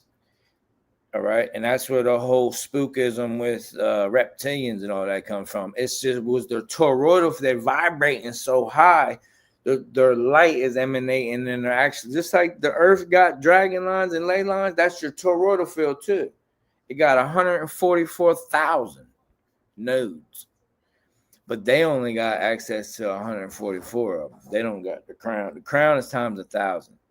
That's that X they're trying to go after. That's the sacred feminine. If you don't know, the X chromosome holds 1,000 times more information and light code that is necessary. Like it's necessity that you have it 1,000 times more than a Y chromosome. When they tell you they put Adam to sleep and took a rib, they flip that. They talking about they really put a woman to sleep. Rib is ribosome. You got 4 ribosomes on an X chromosome. 1, 2, 3, 4. If you take one rib or rib away, you don't got an X no more. You got a Y. So ribosome or rib was taken. See, it's a book of science. It's just people don't know it. And now we're coming to the age with the consciousness where we can know these things. These people that were called Elohim, Anunnaki, are just beings, just like you and I. It's just they've been stuck here so long that they're so highly science. Science is seance.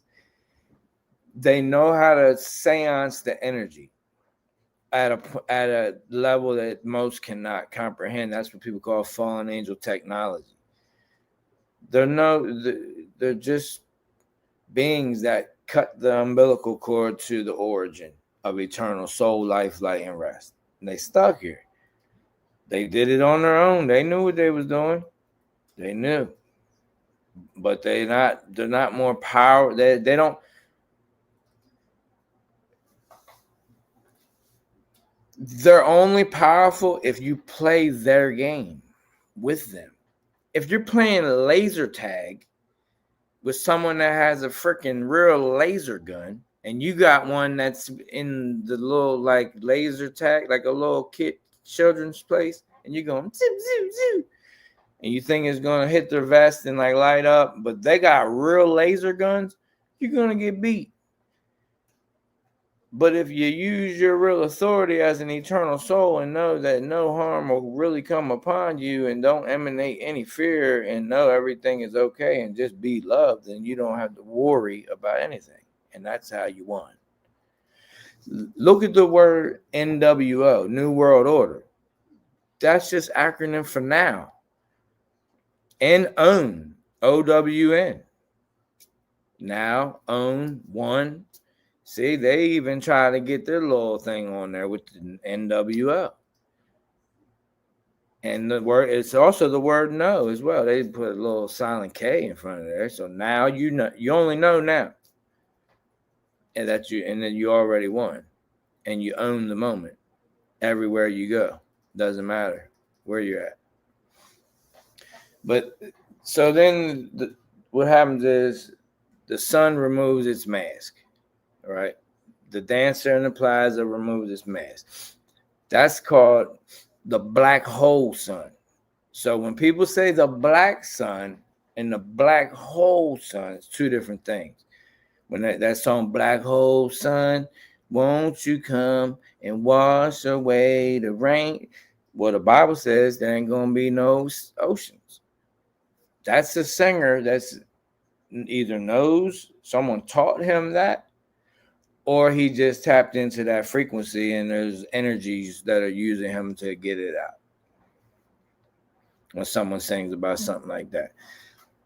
And the reason there ain't going to be no oceans because what you call the rapture, it sucks up water too. There's going to be water here. This is a water world. It's you know, whether it's a mist, a vapor, whatever. It's Tiamata. It's water world. All right. Water is light. So takes off its mask. It's a blue ring around it when it does this. This is when the whole world will see it. This is when they say, you better not go to your house and grab nothing. You better run to the mountains. It don't say go outside and get on Instagram. It says don't even grab nothing out of your house. Go. When that happens. Now, those of us that know that's tapped in, you getting this teaching right now, you'll know by the summer solstice. You'll know, you already know, so you'll have a head start. But and then it goes above there. Pretty much the whole world can see some part of it, something, and that's where all the different drawings, cave drawings, come. Some of them got centipedes, right, going straight up in the curls. Some of them got squatter man with the two toroidal field circles under here. They're not just two circles, it goes all the way around it. It's a toroidal field. It's just how they depicted it. Squatter man, like that. Some of them got the menorah because that's when the seven lights is separating, right? It's coming up and then it's three circles. That's Atlantis as well. When you put a menorah on top of a menorah, that's the three rings of Atlantis. All right. So some of them, that's where the menorah comes from. That's where all pretty much like most of the ancient, the curl of Horus, the curls that people them Saturn worshippers wear, because that's the plasma comes out as a curl, because all light spirals. That's the curl of Horus. The half of them, I guarantee 90% of them don't even know the real story why they wear that. It's all about this changeover, and they call that God, right? But here's the kicker. The Son of Man is the emanation that comes out of the black sun, the mother, the triple black seed of the mother, Emmanuel. Emmanuel. Amma means great mother. Nu means the seeable and unseeable, the countable and uncountable, the fathomable and unfathomable, the exclamation, and L simply just means time. So it's the exclamation of the great mother, the seeable and unseeable, the countable yet uncountable. It's the knowable yet unknowable emanation of the mother. That's what Emmanuel means. They told you it's Emmanuel or Emmanuel. That means God with us. Well, it technically still is, but the correct Aramaic word is Emmanuel. And that is when this light comes down, blue light, out of the heart comes an even greater light. Out of the center, goes straight up, hits that light coming down, and stops it from coming down in. That's Michael slaying the dragon. That light coming out of Mount Meru is the sword Excalibur coming out, and George getting ready to slay the dragon, removing the sword from the stone. It's all the stories you've ever heard about something like that, about slaying this and that and all that. That's what that's all about. The Christ slaying, the Antichrist versus Christ. So the Son of Man is actually down here, not up there. So everyone that's looking at that sun thinking, oh yeah, there's gonna be an event that happens, and a lot of people are gonna leave up out here, but all it's gonna do is bring back the scales of Ma'at. It's gonna harmonize here. But the kicker is a lot of you that are receiving this knowledge right now, you can choose to come if you want, if your will is to come back and experience, because after that there is no sun in the sky for about 1,200 years. They'd say it's the 1,000-year reign of Christ, but there's no focal point in the sky. All right. And the reason being is because it has to do with the wandering stars and all that, and mainly Uranus. Uranus comes in and becomes our pole star for a little bit, and that's a whole nother teaching. So there's no sun, but it's no night. But that don't mean it's all bright and crazy. Like you walk around like, dang man, ain't never no night. It's not like that. It's a really cool, man. It's like the most beautiful sunset. Like, it's just amazing. It's the purple sky. It's like purplish hue.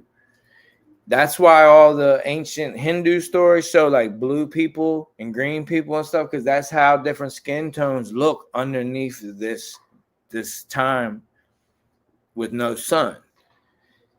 The light looks as if it's coming from the sky itself, but it's really us reflecting our harmonic vibration, our soul vibration, instead of having a moon and a sun reflecting the earth, because it's all a duality. It's positive, negative, the sun and the moon.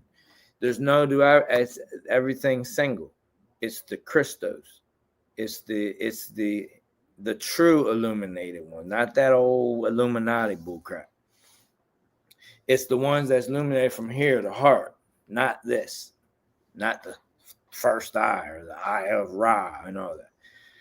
Okay. It's the ones that are in harmony, true harmony. And see, they're trying to do it through technology again. They did it with Atlantis. And in between, we got these little changeover events too. That's what the Exodus was out of Egypt. That's also because they was doing technology, the pyramids.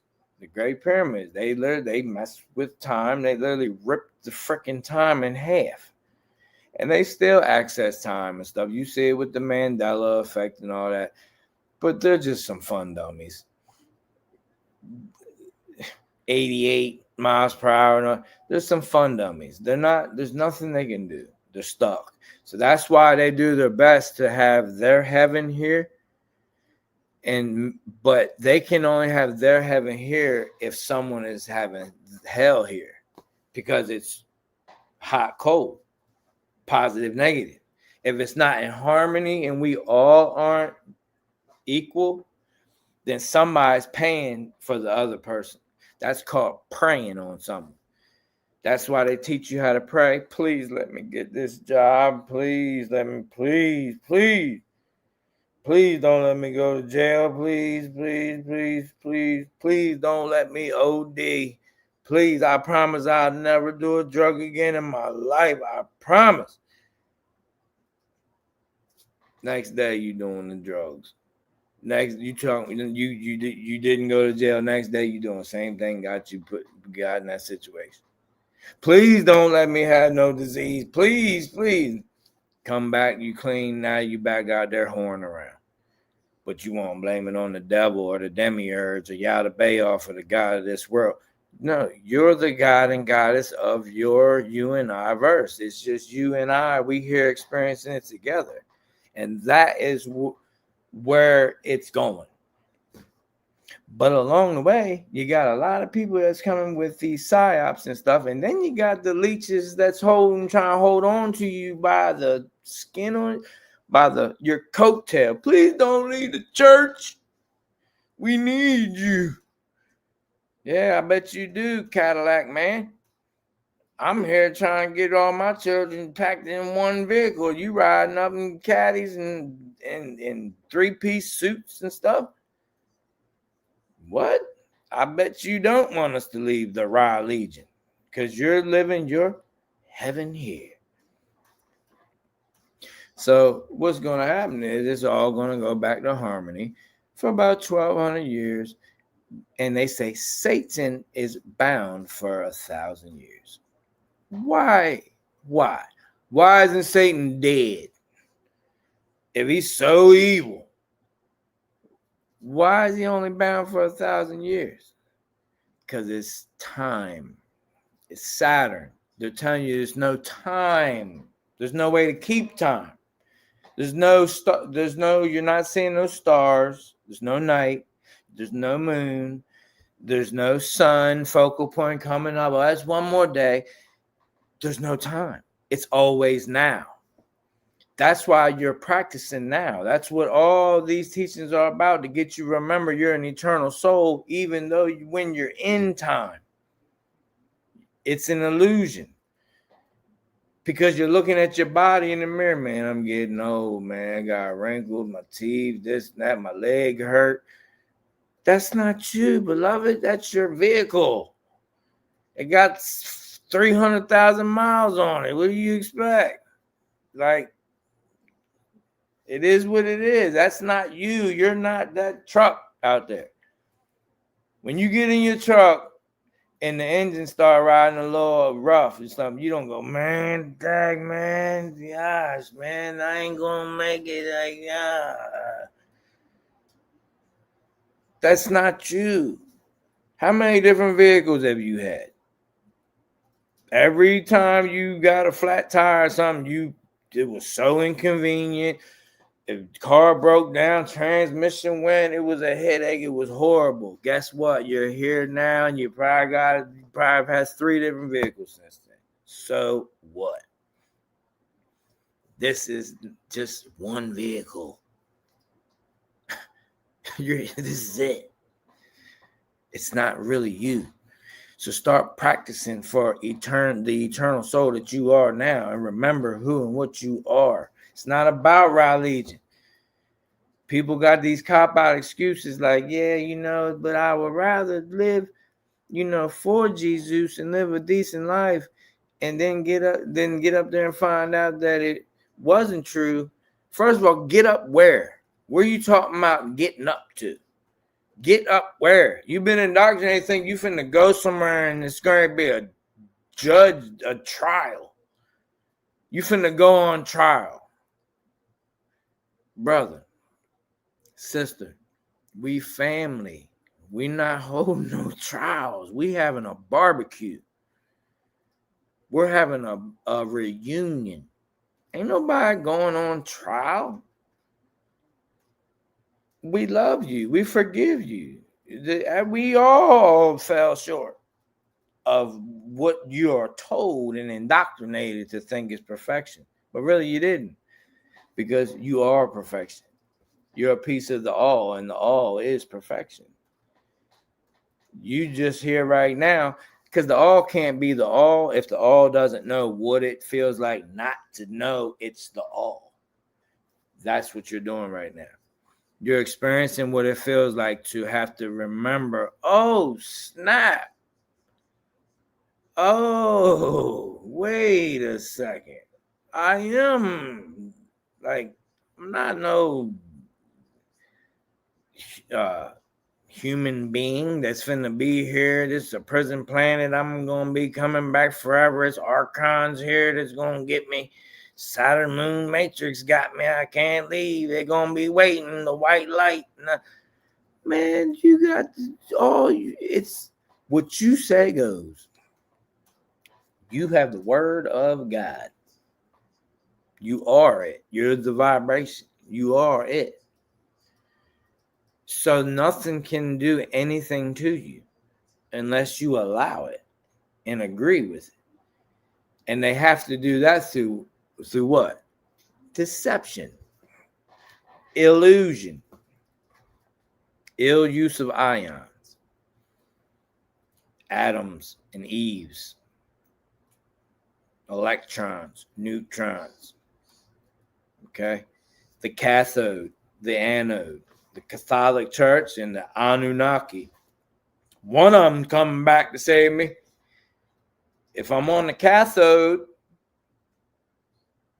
then if I'm on the cathode, then on the cross, the plus, then Jesus coming. If I'm on the Anu, the anode, here come the Anunnaki on the spaceship. The minus sign, the spaceship. So it's it's neither. It's about you, beloved. So all of these books and all that stuff, man, we gotta get out of that. Dang, I ain't even get to the Facebook post. Let me see if I even wanted to go over this now. I mean, real quickly, just to show y'all that don't know. Most of y'all already know this stuff. Wait, am I sharing it? Nope, I ain't even share it. Hold on. I'll run down this real quick so I can tell you in my own words.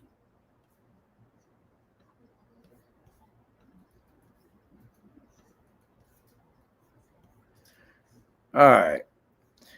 George Bush Sr. right there. Skull and Bones right there. John G. Trump. That's Donald Trump's uncle. NWO, the Republic. Republic just means Republican just means to make revenue off the public. It's about economy and money. It has nothing to do with nothing else. So the Republic, people are talking about, oh, the Republic is being restored. Yeah, that's the reset. It's they're getting ready to change the currency. That's what Republic means. It means to make revenue off the public again, because people are starting to arise and realize, man, we don't need their money. So they're trying to keep. They're going to offer something that sounds good to most people, because they know most people are poor. So they're going to give out an allotment of something called social credit. And to the poor people, it's going to be an increase. When you barely scraping by and now you ain't got to pay rent or nothing, utilities, and you get 2,000 social credits a month, as long as you take and do everything you're supposed to do, people going to hop on that. The way they got their legs, that goes back to the ancient cow foot ritual back in ancient Egypt. That's why they got their feet like that. That's the cow foot. Skull and Bones. The secret to Skull and Bones is Genesis 3:22 about the tree of life. You know their number is the 322. Well, the secret is that when they got here, the Saturnians or Anunnaki, when they got to our crater, what we call what in the Greek language Gaia, but it's called Gaia or Gi or Ki, pretty much by almost all native tribes everywhere, like a lot. Gi or Ki or Gia, Gaia, Kaya, Kia, or or and then it changed to Mary and things like that, but or Tia, like as Tiamat. But so the 322 really is 223. When they got here, we had 33 original tribes. That's also part of the 33 degree thing. We had 33 original tribes, four red bloodlines. That's Abo original. A, B, B, and O. That's Abo. That's where they get Abo original from. It's not Abhor or Abhor or none of that. It's the four original iron-based blood. The abbreviation for iron is Fe, Fe. That's the feminine energy. Also, they encoded it in that as well. So their secret is they know the secret of your skull and your bones.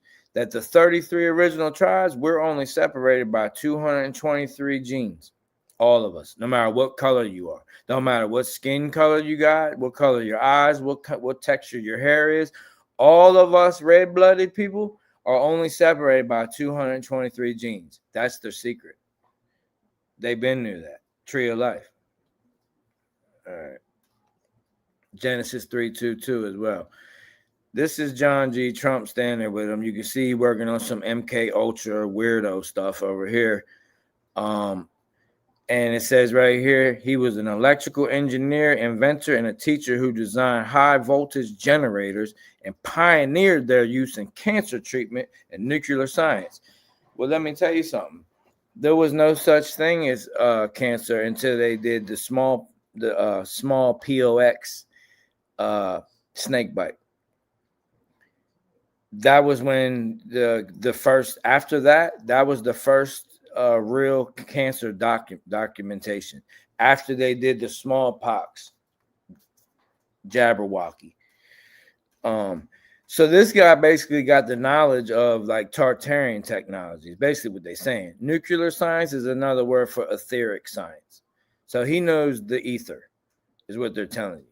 John G. Trump. Okay, this is Donald Trump's uncle. So he knows about Tartarian and all. Like, why? Because they came over here and they pretty much took it all over. This is his nephew right there, Donald Trump. Just so you know. His great-grandparent, Johannes Trump. Now, you can go through and see Johann. There's a Cole. Anna Elizabeth. Maria. Sophia. Wisdom, right? Sophia is wisdom. See, they serve this guy, this thing. Yadabaoth, Yahweh, Yahuwah. See all the names? This is all Gnostic stuff too. This is all Christian names. Sophia is wisdom. Maria is same thing as Mary, his mother. Elizabeth, okay, that's their little queen names. Maria Margretha, almost like Mary like there's another one that's like Magdalene on here. But look at all the Marias, right? Susanna, Cole, Margaretha. They're all from Germany, right? Another Johann, another Johann, another Johann, another Johann, Jacob, another Johann, another Johann. Dang, how many Johanns they got? Trump, you sending ICE to get all them Johanns out of there, man, and you got like 18 Johanns in your family, bro. That's crazy. This man got like, look, another Johann. And he getting all the Johanns iced out of here.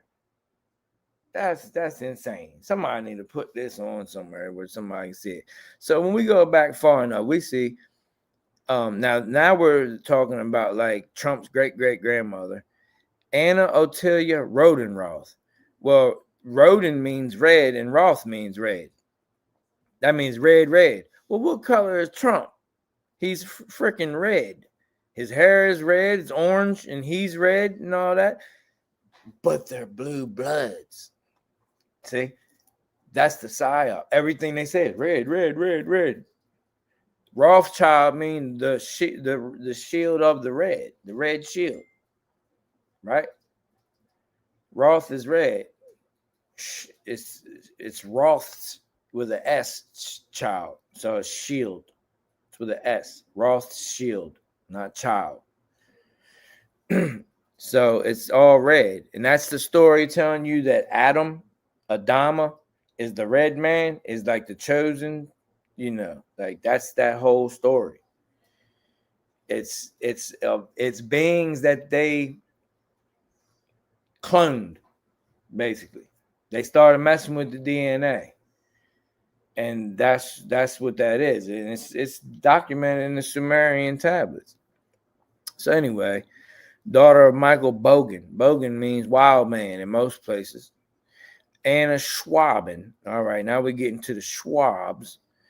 And we already got the Roth right there. And then we get to his great, one of them, great 1575. They don't know where she was birthed, don't know where she laid it down, don't even know who her dad and mom was, but we know she was a Schwab. And we know Schwabs are Rothschilds.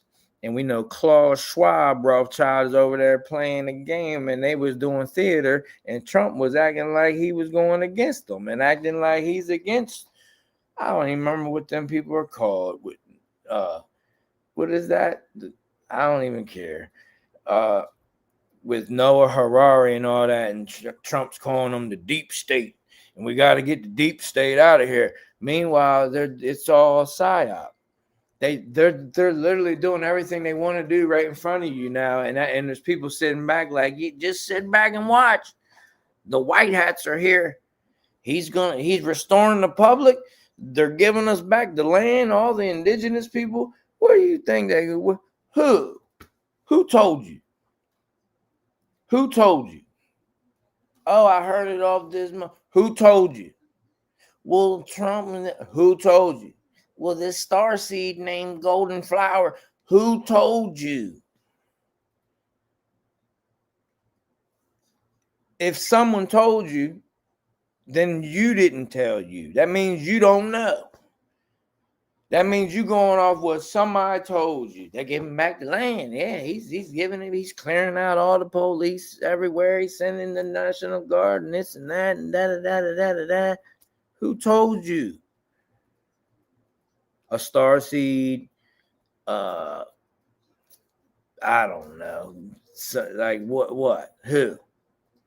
Somebody who's claiming they're more, who not putting everybody down, but most people just join the wave, whatever's cool at the moment. That's why most people go to jail Christian and come out Muslim, because everybody was Muslim in there, so they just went with the wave and just became Muslim. A lot of people become Moors because they hear something and now they think they're a Moor. A lot of people become Hebrew Israelites because now they heard something, they think they're a Hebrew Israelite. A lot of people think that Jesus is coming back on the surfboard in the sky to save them because they were told they was a Christian. They were saved by the blood on Calvary. Blasphemy. That's all they told Christ the whole time he was here. So I must be doing something right. The more I hear people tell me blasphemy, that makes it seem like I'm resonating on that Christ frequency, because that's all they was telling him everywhere he went. Blasphemy. Doesn't it say ye are God? Don't you know that ye are God?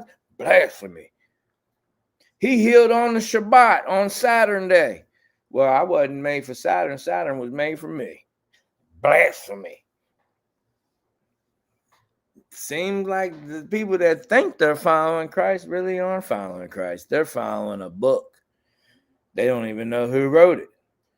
It's been through so many hands. It's in every hotel room in the world, Craig. And top flight religion of the world, Craig. It's in everywhere, every house, everywhere, unless except the laws, like Saudi Arabia, in Iraq, and places like that. It's everywhere. It's everywhere. It is the one world religion. The one world religion is Father God. It's not. See, you're thinking it gotta be Judaism or Islam or Christianity or this. No, it's Father God worship. It's the God. It's the one that's playing the Father and it's playing God and the devil. God is good. Devil is evil. It's just the words good and evil. It's energy, and it's entities here that are playing the role of the good and the evil.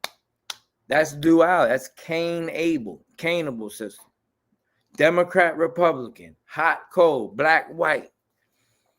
That's what's happening. And they know we at the changing of an age, so they have to do everything, especially now with the blue wave coming in. The higher intelligence is coming in and it's hitting more folks. So they have to step it up, and they got to release a bunch of their mystery school stuff, all these weird behind psyops, the star seeds, and this and that, and they got to keep it coming on your time thing.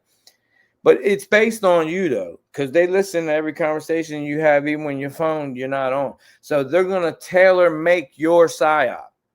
Your psyop don't look like my psyop that they got for I. When you get on your phone, your psyop is your psyop. I was just thinking about that and they came on. This is crazy. Yeah, they reading your retinas. They're scanning your retinas. They're looking at your infrared. All them updates on your phone, they're literally your phone literally flashes every 3 seconds in an infrared pulse.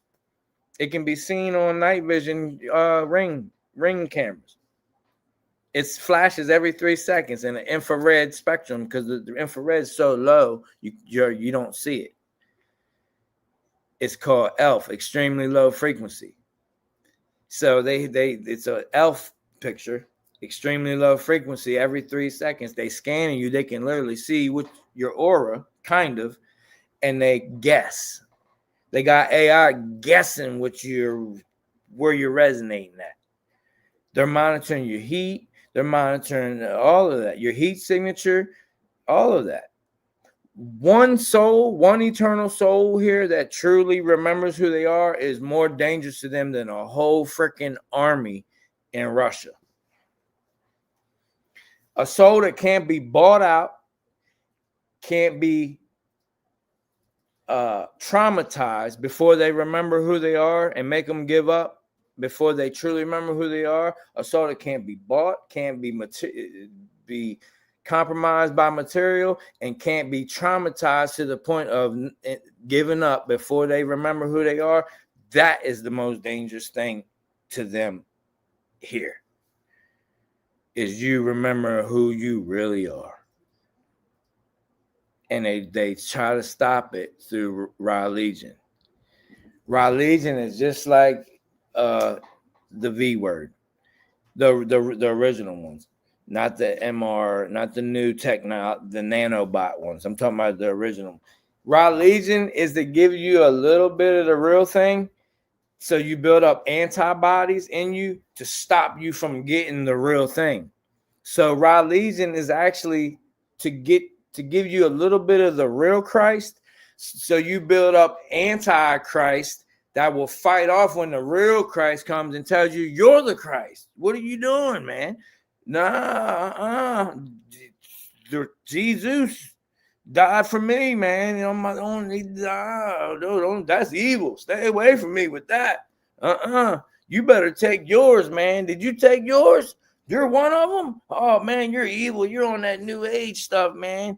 Nah, stay away from me, man. That's crazy. You need one of these? That's the same thing religion does. It gives you just a little taste of the real thing, just enough to stop you from getting the wholeness of it. You just got a little piece of it. And I'd rather live with my little piece and be right, and then to get up there and be wrong and go burn in hell forever. Beloved, you're beliving that. You got to know. You don't know none of that. You weren't there. If you were, then you remember, cool. That's possible. You could have been there, and you could possibly remember. But if you don't, and if you weren't, you're here now. So you can't go off no book. You can't go off of somebody teaching thousands. I done read 30,000 books in my room for the past 25 years, and I got it all figured out. And we're in a freaking video game. You can be live that, or you can be live somebody gives you one book and says, this is the inerrant word of God. What denomination are you? Denomination? Thought you said this was the inerrant word of God. Yeah, but we got denomination. I thought denomination was money. It is. Do you see? It's all interwoven. It's all woven together. That's what it is. And, you know, we're coming to that moment where we got to start. As I tell y'all before, and most of y'all know this, most of y'all that come here, I appreciate the veterans here sticking around. And sticking around for the message. I appreciate y'all. Salute, Mësët to all. But this teaching really is for those who may have never heard it like this, and I didn't want to get too deep, but deep enough to try to peel back a layer. Okay, this is the teaching that people have been asking for. I hope I wasn't too rough with it. You know what I mean? But it is what it is. But a lot of people were asking I to do a teaching like this. But we'll go over this next one real quick. So yeah, Trump is a Rothschild. They bailed him out in the 70s or 80s too, out of his bankruptcy too, through a guy named Hughes. Last name Hughes, John Hughes, I believe. Something J. Hughes. But yeah, Trump is a Schwab. He's a Schwab Rothschild. Red Roth, Roden Rothschild, Schwab, all the same. Okay. Let me get back here. I got here. All right. Now this one. I didn't want to talk about this, but the Great Spirit put it on my heart, so I gotta do it. Like I said the other night, I don't know if this man is an eternal soul, if he's one of those that's stuck in time, if he's an elite, I don't know. I've never met him and crossed paths with this either entity or being. Okay, so I don't know if he is an eternal soul. I can't tell you if he's still here or he's in the next place, or if he's getting reincarnated and he's stuck in time. I don't know that. But what I do know is what he represents and who he is. So you see where he was assassinated. Orem, Utah, right? Utah is where the ritual, either way, it was a ritual. Whether he's still here or not, it was a ritual. And Utah comes from the Ute tribe, right? And it basically means it tells you it means the people of the mountains, but that's what they call it. They just called it the mountains. It wasn't. Other people called them the people of the mountains, but you basically means those that are higher up, okay, or one that is higher up. So Utah, and then when the real name of it is down here, it comes from the word Judah. All right, like Judah. Remember, there was no J until about 400 years ago. Okay, so Yahuda or Judah will be the same as Judah. So here we have them on their little mountain, all right, on Yahuda or Judah, right? That's the real name of Utah. And it means one that is higher up. Well, who's higher up? The elites. Who is El? El is Saturn. El Elyon means the most high in Canaanite, right? Cain is just mean the blue bloods. That's all it is. So they're the higher up. They're the elites. And it says of the mountain. Well, that's the Sinai. They're volcano god worshippers. They worship the mountain because of Mount Meru, because the triple black sea is the mother. They're infatuated with ruling this environment, the organic atom. They have to subdue it. It's all about control and subduing and ruling. So it was in the city of Orem. Well, they tell you in Hebrew, in the book of Job, and you know that man was there doing his Job or his job, right? His sacrifice, because your job, your Job is your sacrifice. Well, the Hebrew word for Orem, and it's not Hebrew, it's Canaanite. Is used, and it means craftiness, shrewdness, or subtlety. Now it says in their own book that the most subtle the most subtle thing was the serpent, right? And they is who you would call the serpent seed, which just means blue bloods. That's all it means. Just blue. It doesn't mean they're reptilians. They have blue blood. They're copper-based blood. Okay, that's the cathode. Cathode is copper. The anode is zinc on a battery. The positive and negative on a battery. The cathode, Catholic Church, cathode is copper.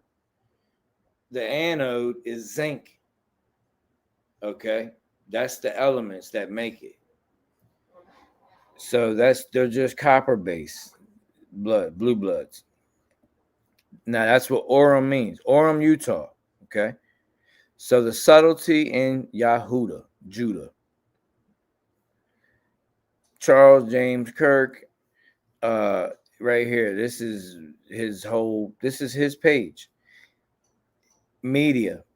He's a political activist, entrepreneur, and media personality. Well, persona or personality means mask. They're telling you they don't write this stuff just to write it. This is their lesser magic. This is revelation of the method. This is how they get it out and sidestep karma, because they're telling you. You just don't have the eye to see. And you think somebody that's telling you this is crazy or something. When I'm trying to show you how these people communicate. They've been doing it for thousands upon thousands of years through words. We didn't even use words. Now, media comes from Medea, personality, persona, or mask. It says right here he had a radio. Ra, Dios is God. Ra is the light of Ra Legion, the false god. Ra. Isis, Ra, and El. Dio or Dios or Theos means God. So the Ra Dio program. They telling you right there what entity, what frequency he's on. The Dios of Ra, the program. That's what he's doing. He's a director too. He's directing it.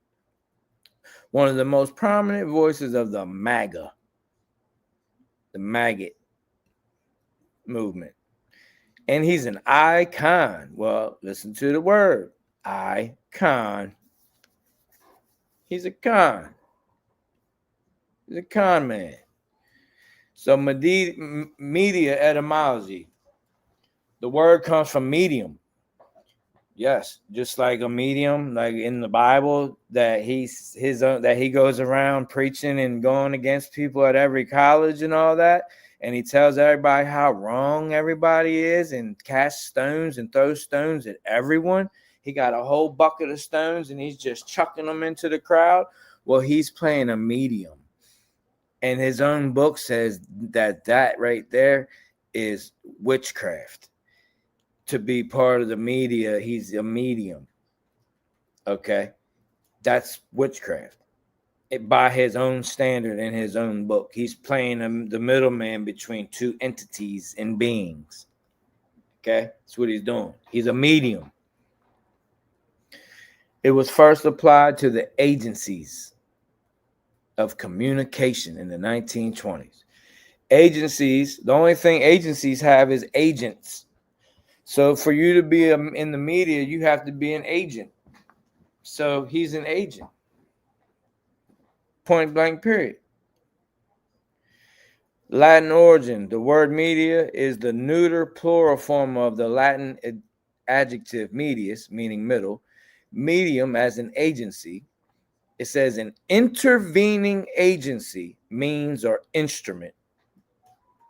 This goes back to 1600 when they arrived with their book, their Bible, their Bible, their Babel, all their word salads. They just go around and contradict itself over and over. Thou shalt not kill, but go kill everything with breath in 60 cities and keep the virgin girls age 5-13 for yourself. Make them your wives this day. That means make sure you consummate the marriage with sex tonight with the little virgin girls, but kill everybody else, even the babies. But thou shalt not kill, though, 2 weeks ago. All right. So he's an agent, a medium, an instrument. Right there. Anything meant is your mind. Now, media comes from Medea. That's like Tyler Perry's Medea, playing a woman and all that. It means cunning, ruler, or one who plans, meaning to deliberate, something deliberate. It was done deliberately, to contrive or to rule over, to to measure, to give advice, counsel or plot, to rule over, to think or to plan, to protect. But it ain't to protect you. It's to protect them, to have control through this changing of the guard, this changeover, the event that's coming. They're the phoenix that wants to rise from the ashes, and they're doing everything they can to protect it right now, including possibly taking one of their own people out. If they did, it's no different than somebody on a jet yelling Allahu Akbar. He did it for them. If he really did it. If he ain't somewhere sipping champagne in a bunker right now. Either or, he did it. To protect, to think, or to plan. This was all planned out, this whole thing. Medea accurately reflects the mythological sorceress of Greek legend, known for her cunning magical abilities and schemes. Her actions including her aid.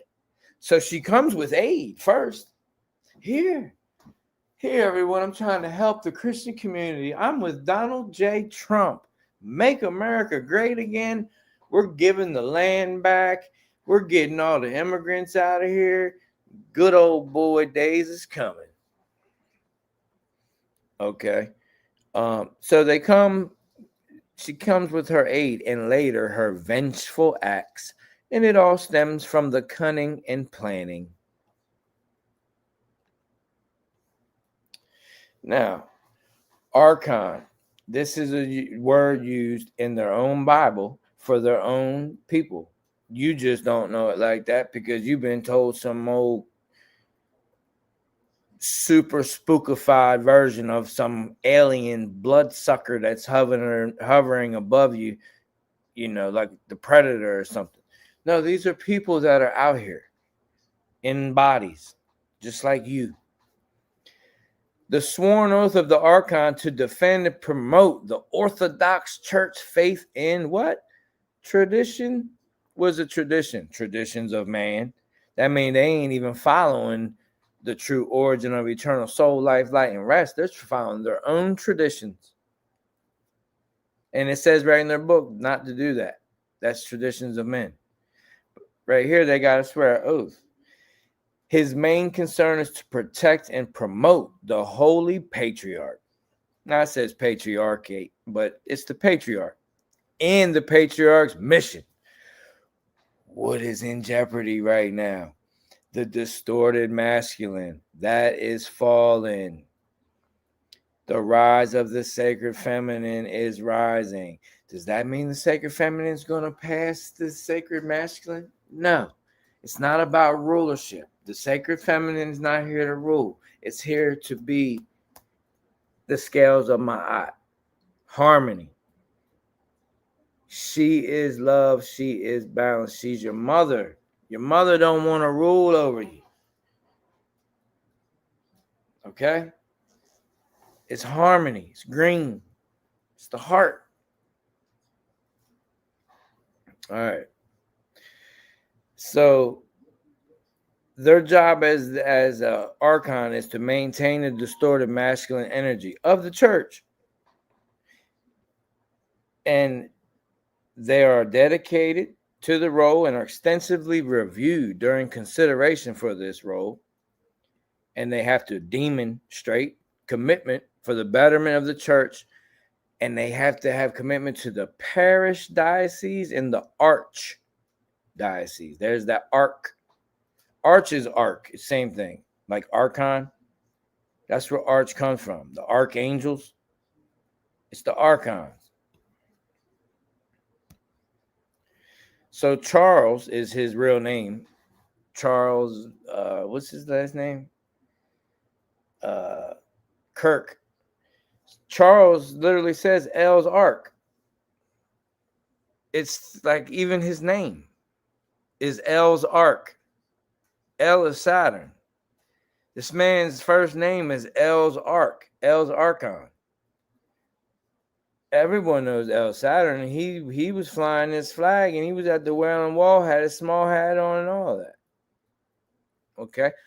Arc means apex. Right here in Greek, apex. Like apex predator.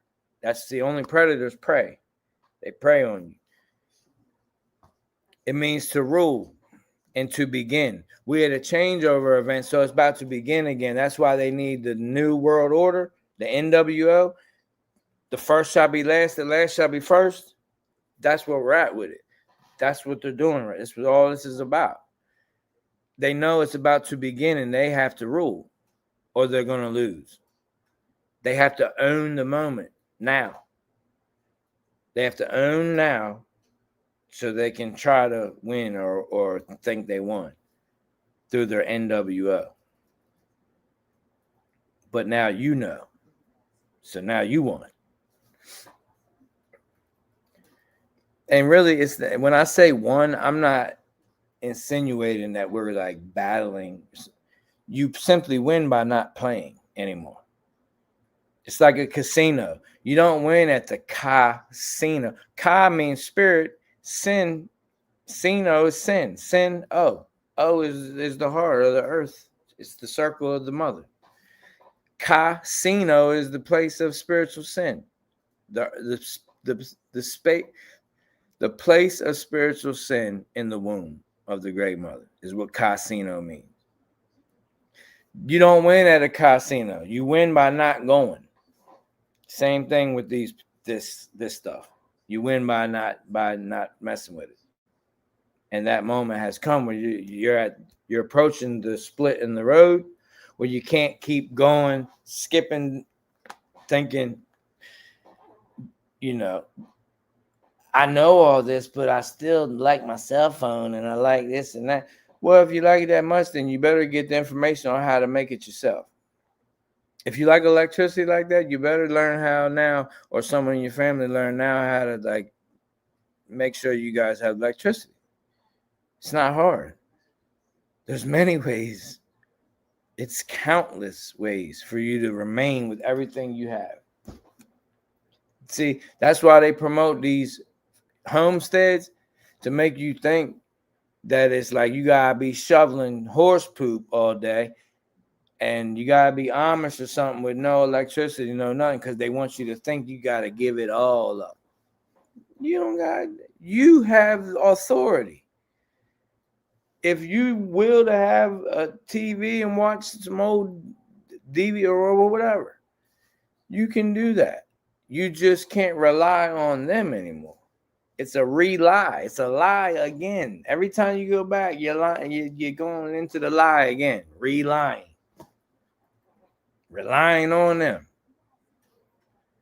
They lying. You're lying. Everybody's lying. How are you lying? Because we still using their money. Their money is fraudulent. It's a bounce check. You just lied. It's all a lie. And we have the authority to fix it. So,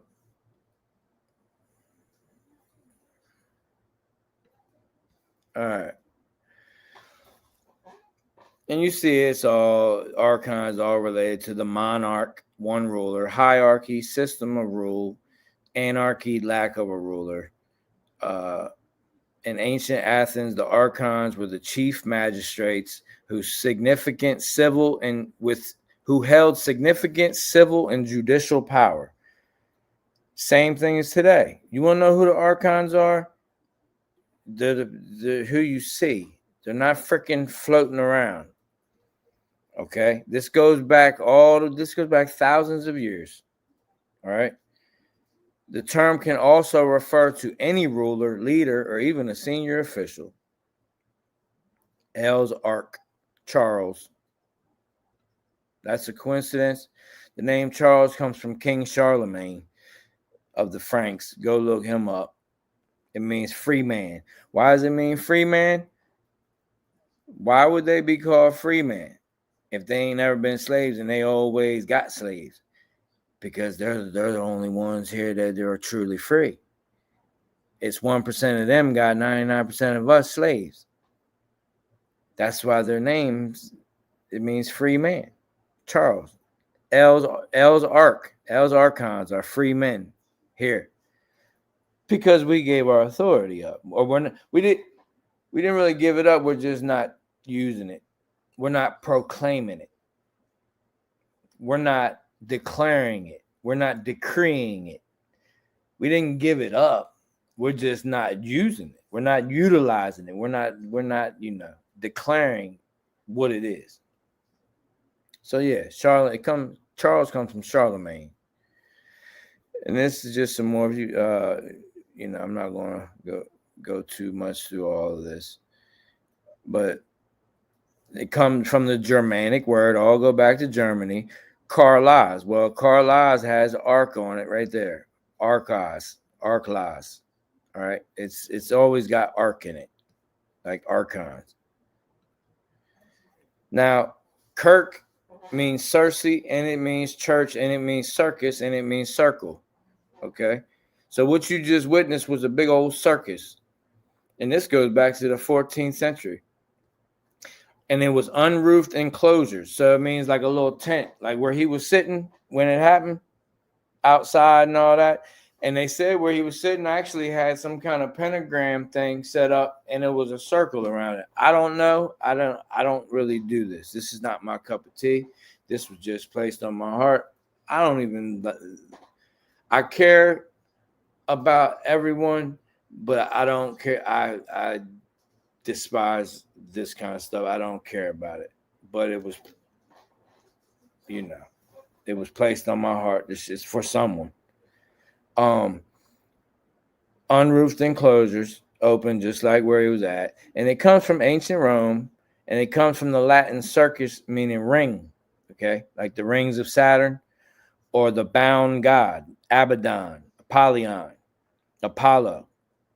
It's all about, it's Saturnalia, this and that. It's the bound god. Okay, time. And it's basically circus is for performances, and it's a ring and all that. And this is what Kirk means, what his name means. So his first name and his last name both are Saturn based. You think that's a coincidence? You think even when we go deeper back to the Greek, it was Kirkos, a circle, a ring. And these people venerated Saturn. This goes back to Canaan. This goes back to Sumer. This goes back to Atlantis. The rings of Atlantis. The rings of Atlantis, y'all. That's how far this goes back beyond that. The myth of Kirk. Who knows not Circe, the daughter of the sun? It appears at the present time few people know her for who she really is. I have spent much time gathering the pieces to reveal Circe, Church, the daughter of the sun, who mixes venomous herbs in a golden cup full of abominations and the filthiness of the fornication of the earth. That's the synagogue of Satan. And it's not just the Pharisees and the Sadducees now, it's even your church.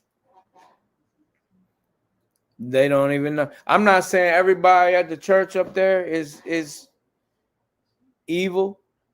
I'm saying they're all deceived by the synagogue of Satan. They're all deceived. They're idolizing. They're idolizing a book, and they're idolizing one man that told you that what he was and is, you are too. He said it. I abide in you, you abide in I, and we abide in the origin of eternal soul, life, light, and rest.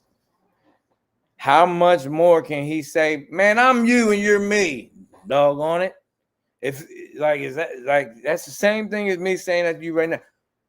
I'm you and you're me, but you're still you and I'm still me, but we both are a piece of God. The origin, not the creator, the one fumbling around, not the light bearer playing with the light. I'm talking about the original source. You're a piece of that. It ain't one man that came down, the only begotten son. That's the most selfish thing I've ever heard of in my life. That's the most selfish thing ever.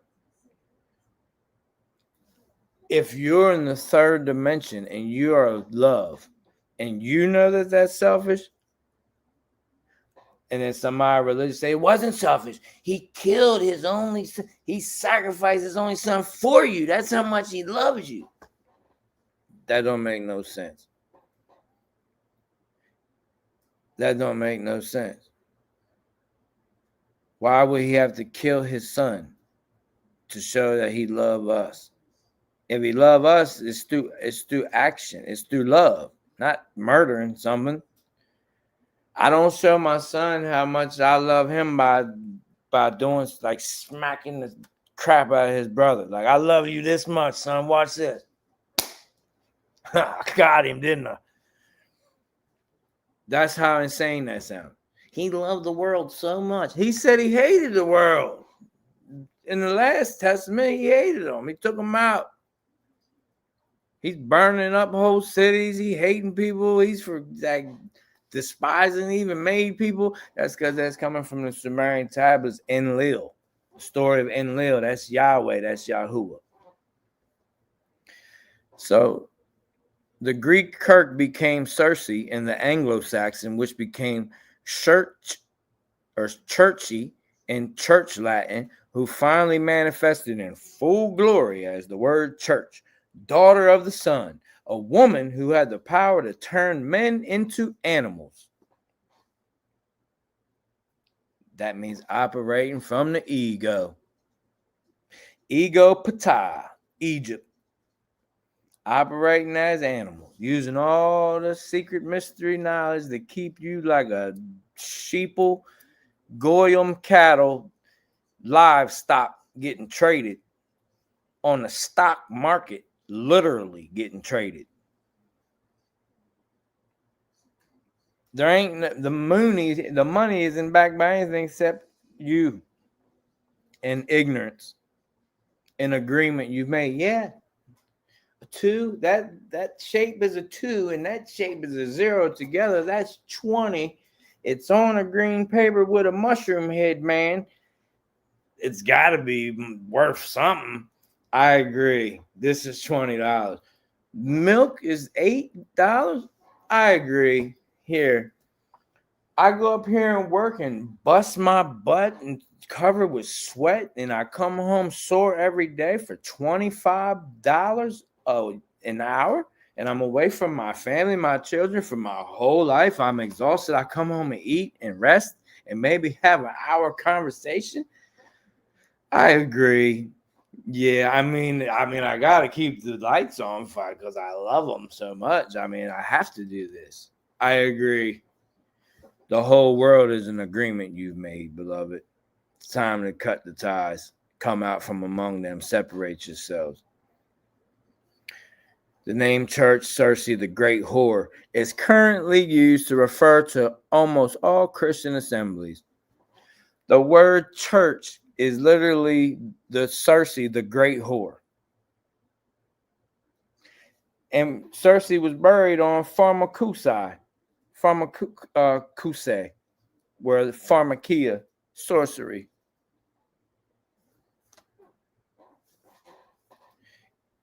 And she has a cult called the hero cult.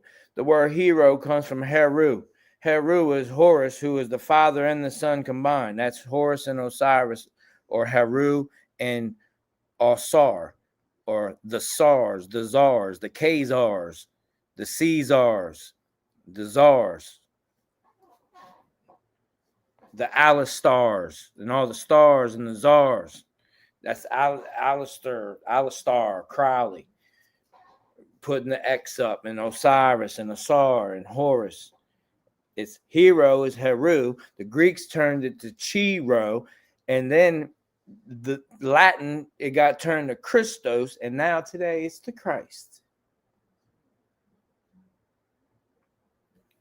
Donald Trump's aunt's name is Elizabeth Christos Trump. Are you kidding me?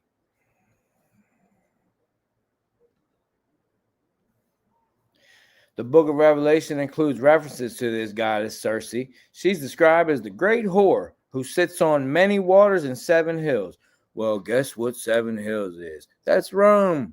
Guess who sits on all the waters? The Romans. They roamed all around. They've been roaming all around, and they got UCC, Admiralty Maritime Law. It's where the Vatican sits on the 7 hills in Rome, and they go out into many waters, and they call it the Holy See. It's literally called the Holy See. They sit on many waters. It's Christianity. Christianity literally says Antichrist in it, because Christ isn't a religion. It's you, beloved. It's remembering who and what you truly are. You're the true Christ, not Christianity. That is Antichrist. Religion is Antichrist. That's why everything he was doing was against all the political leaders of that time, all the religious leaders of that time. That's the only people he was confronting. Everyone else he was loving and joking and laughing and cooking and getting fish and playing around and this and that. You know, chopping it up with prostitutes at the well and telling you, man, you good, man. You straight. If I can forgive you, you can forgive yourself. Just don't go and don't do it no more. I love you. Boom. Did he have to sacrifice his son? No, he came with love. Who is this man that forgives sins? Blasphemy. Comes a moment where you got to stop listening to them external voices. You even got to stop listening to that brain, and you got to start tapping into your heart. So basically, Circe was the daughter of the sun god. All right. Worshipped as Christos Helios, So that's why Trump's aunt's name is Elizabeth Christos Trump. Helios means he, Leos, the Leo, the lion of Judah. Remember where dude was at in Utah? Yahuda, Judah. Okay. He, Leos, means he, the Leos. Elos, Elohim, and all that. Leo is the lion. Christos Helios. She was called Christos Helios. Ability to tame wild animals in her circus. So she can tame wild animals and she can make gods into beasts. Ra Legion, the daughter of the sun god. The sun god was Ra Legion, the sun god. Look, Kirkos. It's all related to this. Organized the first circus games in honor of her father, Helios, the lion, the sun god. And this is older than the line of the tribe of Judah. This is about 1,000 years before that. Here's just more. Circe circus, more about the ring and all that, and Saturn. Kirkos, there's Kirk. I'm not going. Oh, Kirk's coat of arms. Here's the family of Kirk. This is the Teutonic Knights. Okay, the Hospitallers and the Templars, the Hospitallers, and the Teutonic right here. This is Elon Musk and them right here with the boar's head, the pig's head. Over here, you got the dragons. So look, they're all Kirks though. In Scotland, the Scottish Rite, the Scottish Rite of the Freemasonry, the not the speculative York Rite, the ones that are actually doing the stuff, the work, not the people over here. It's like, man, I'm a Freemason.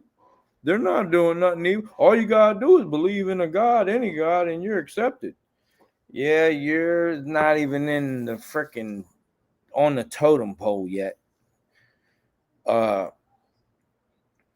So as you see, right here and right here is on a red shield. Well, red shield is Rothschild. Remember? So Kirk is part of the Rothschild family, just like Trump. Why do you think he was the biggest MAGA supporter? Right here it says it's all on a red shield.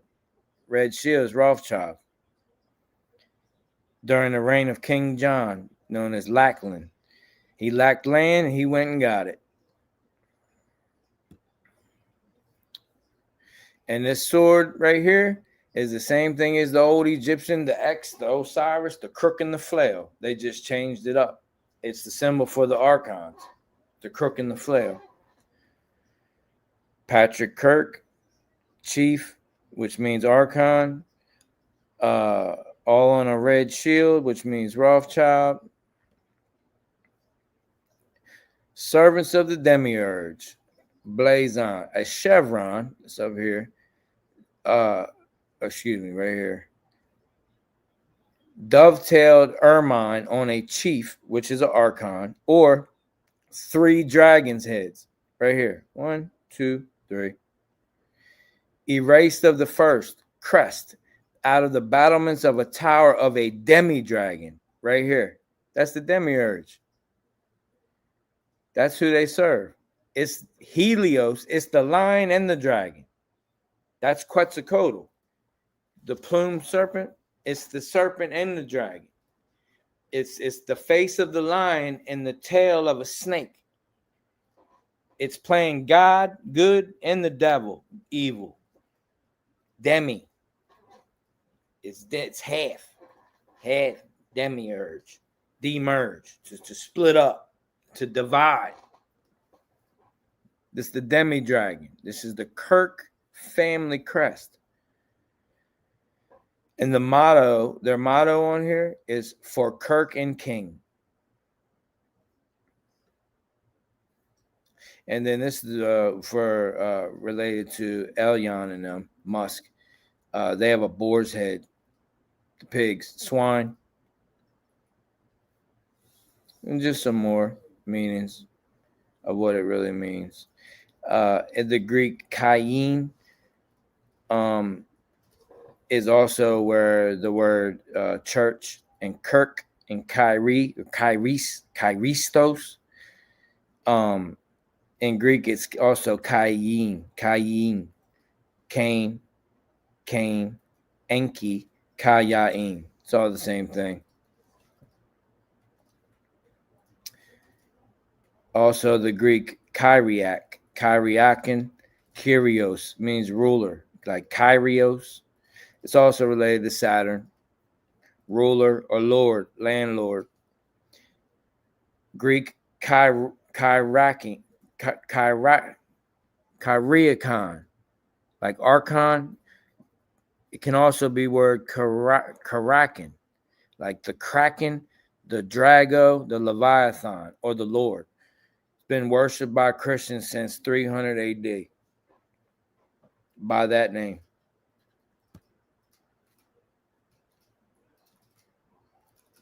All comes from German words. Circe, look, church, Old English, Circe, a place of Christian worship, the body of Christian believers. Christians collectively are Circe. They tell you you're the bride of Christ. They say the church is the bride of Christ, right? You're the bride, they tell you. But then at the end, they say it's a bride coming down out of heaven, a cube coming down out of heaven, adorned like a bride for its husband. They switched it up. See? It's all mixed up. It's confusion. But the church, they tell you, is the bride of Christ, right? It's Circe. It's the daughter of the sun god Ra. They're getting all this from ages that have passed, and they're changing it and giving it to you just like they're going to do to your great-grandchildren if you don't learn this now and you give them the truth. I mean, they'll figure it out regardless. They'll be at the family reunion. But if you know this, if you're here right now, it's for a reason. And it's not just for you to just get off here and go smoke a doobie and just be like, man, that was some heavy stuff, dude. Like, it's meant for more than that. In Slavic languages, the name Charles is Dragoslav, Draco. And that's related to Carol, Carl, Charles, L's Ark, L, like archangels, Drago, like dragon, Draco. It's all related, y'all. Even his wife, her maiden name is Franz, right? It really comes from the name Franz. It's German and Danish. It means free man. Well, remember what Charles meant? Charlemagne meant free man. So even his wife's maiden name means free man. And it's linked to fallen, Sweden, the fallen, Dan, the tribe of Dan or the DNA. Why are they the tribe of Dan? DNA, because they're the ones that cut their umbilical cord, started messing with the light codes and DNA, and they merged with techne, aka technology, aka idolatry, and they've been stuck in time ever since. That's the Anunnaki, the Anunnaki Elohim. They're disconnected from the sacred feminine energy, so they cannot truly create anything new. They need you to do it. They need you to be the cat's paw. They need you to put in the work. They need you to mine their gold for their atmosphere. Neb-Haru is the eye of Haru. It's not Nibiru. It's Neb-Haru. It's the first eye. They need your gold, your aura to mind, not mind. They need to mind your aura to keep their first eye open so they can run this world as gods, the fallen. And both of them have ties to Athens about playwrights and stuff. So this dude was an actor, principal actor. You guys can go over this on your own moment if you like. It's just more about the archons and stuff. And look, the name Kirk, even before the 12th century, was actually used to mean time traveler. El, Saturn, Kronos, Charles, archons, Captain Kirk on the good ship Enterprise, space traveling and all that. You think this is all a coincidence? You really think this is all a coincidence? El Elyon, the Most High, Saturn, Charles, El's Ark, Kirk, Circe, the son of Ra, Israel, Isis, Ra, and El. Moon, sun, and time, Saturn. Because once you got the moon and the sun, that's positive, negative. You got duality. So once you got the moon and the sun, that's positive, negative, infrared, X-ray. You got duality. You got separation. You got a demerge, a demiurge. Now you can enter their god El, and El, the Most High, Saturn, and the Elohim, the rest of the wandering lights and stars can put their emanations on you, aka astrology. And now Mercury's in retrograde.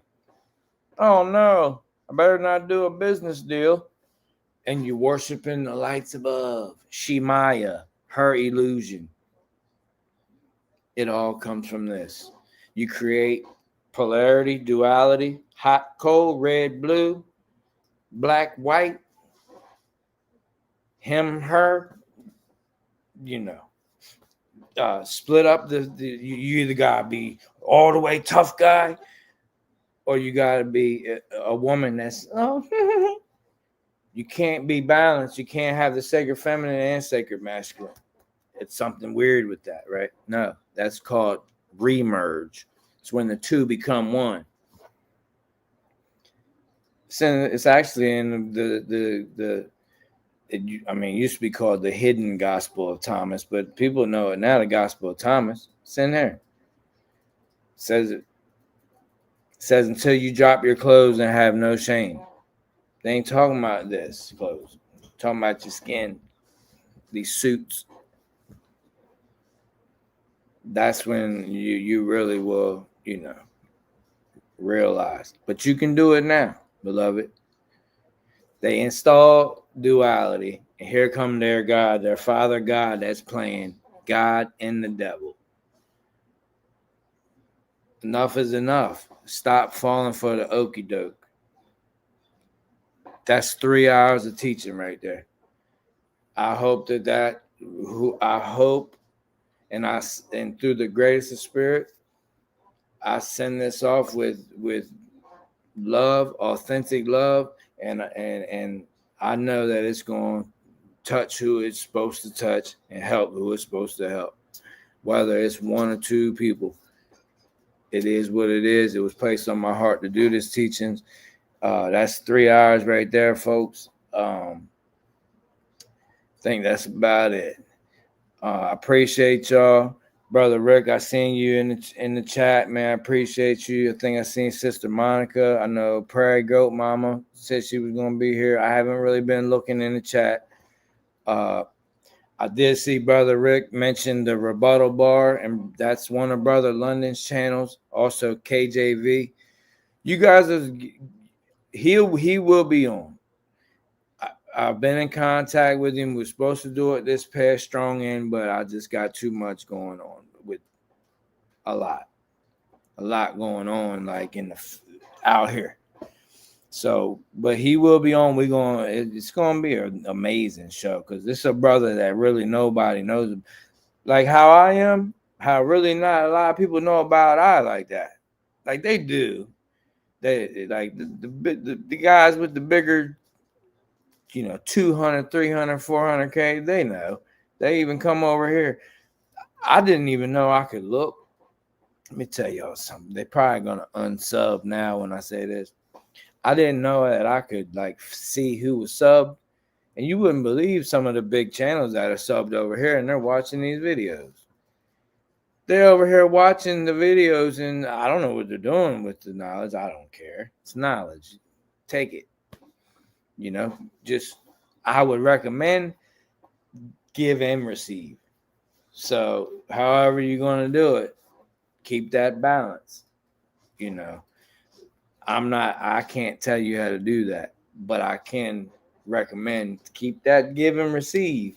Don't just take. You gotta go both ways now. But there's people I got on there and I was like, what? I even told my son, I said, man, there's people on here got 500, 600,000 subs that subbed it over here. You telling me they've been coming here watching these teachings and then going over there and I don't know what they're doing with them. And then it seemed like a coincidence. Oh, Chief was talking about that the other day. Yeah. I ain't gonna name no names, but it's about 4 or 5 big time people that y'all know that be, and it's no shame. Say something if you hear. Shoot. Say hi in the chat. Doggone it. You over here. You might as well say hi. Be respectful. But anyway, love y'all. I hope, your night or your day or your rising or whatever, whenever you're seeing this, I hope you just be and be love. And you are love. And you're loved. And just walk light. And that's what it is. Be humble. Be respectful. Know that everybody's not going to do it when you do it. But that don't mean you don't do it. Go on and do it. I love y'all. As always and always. Let me say.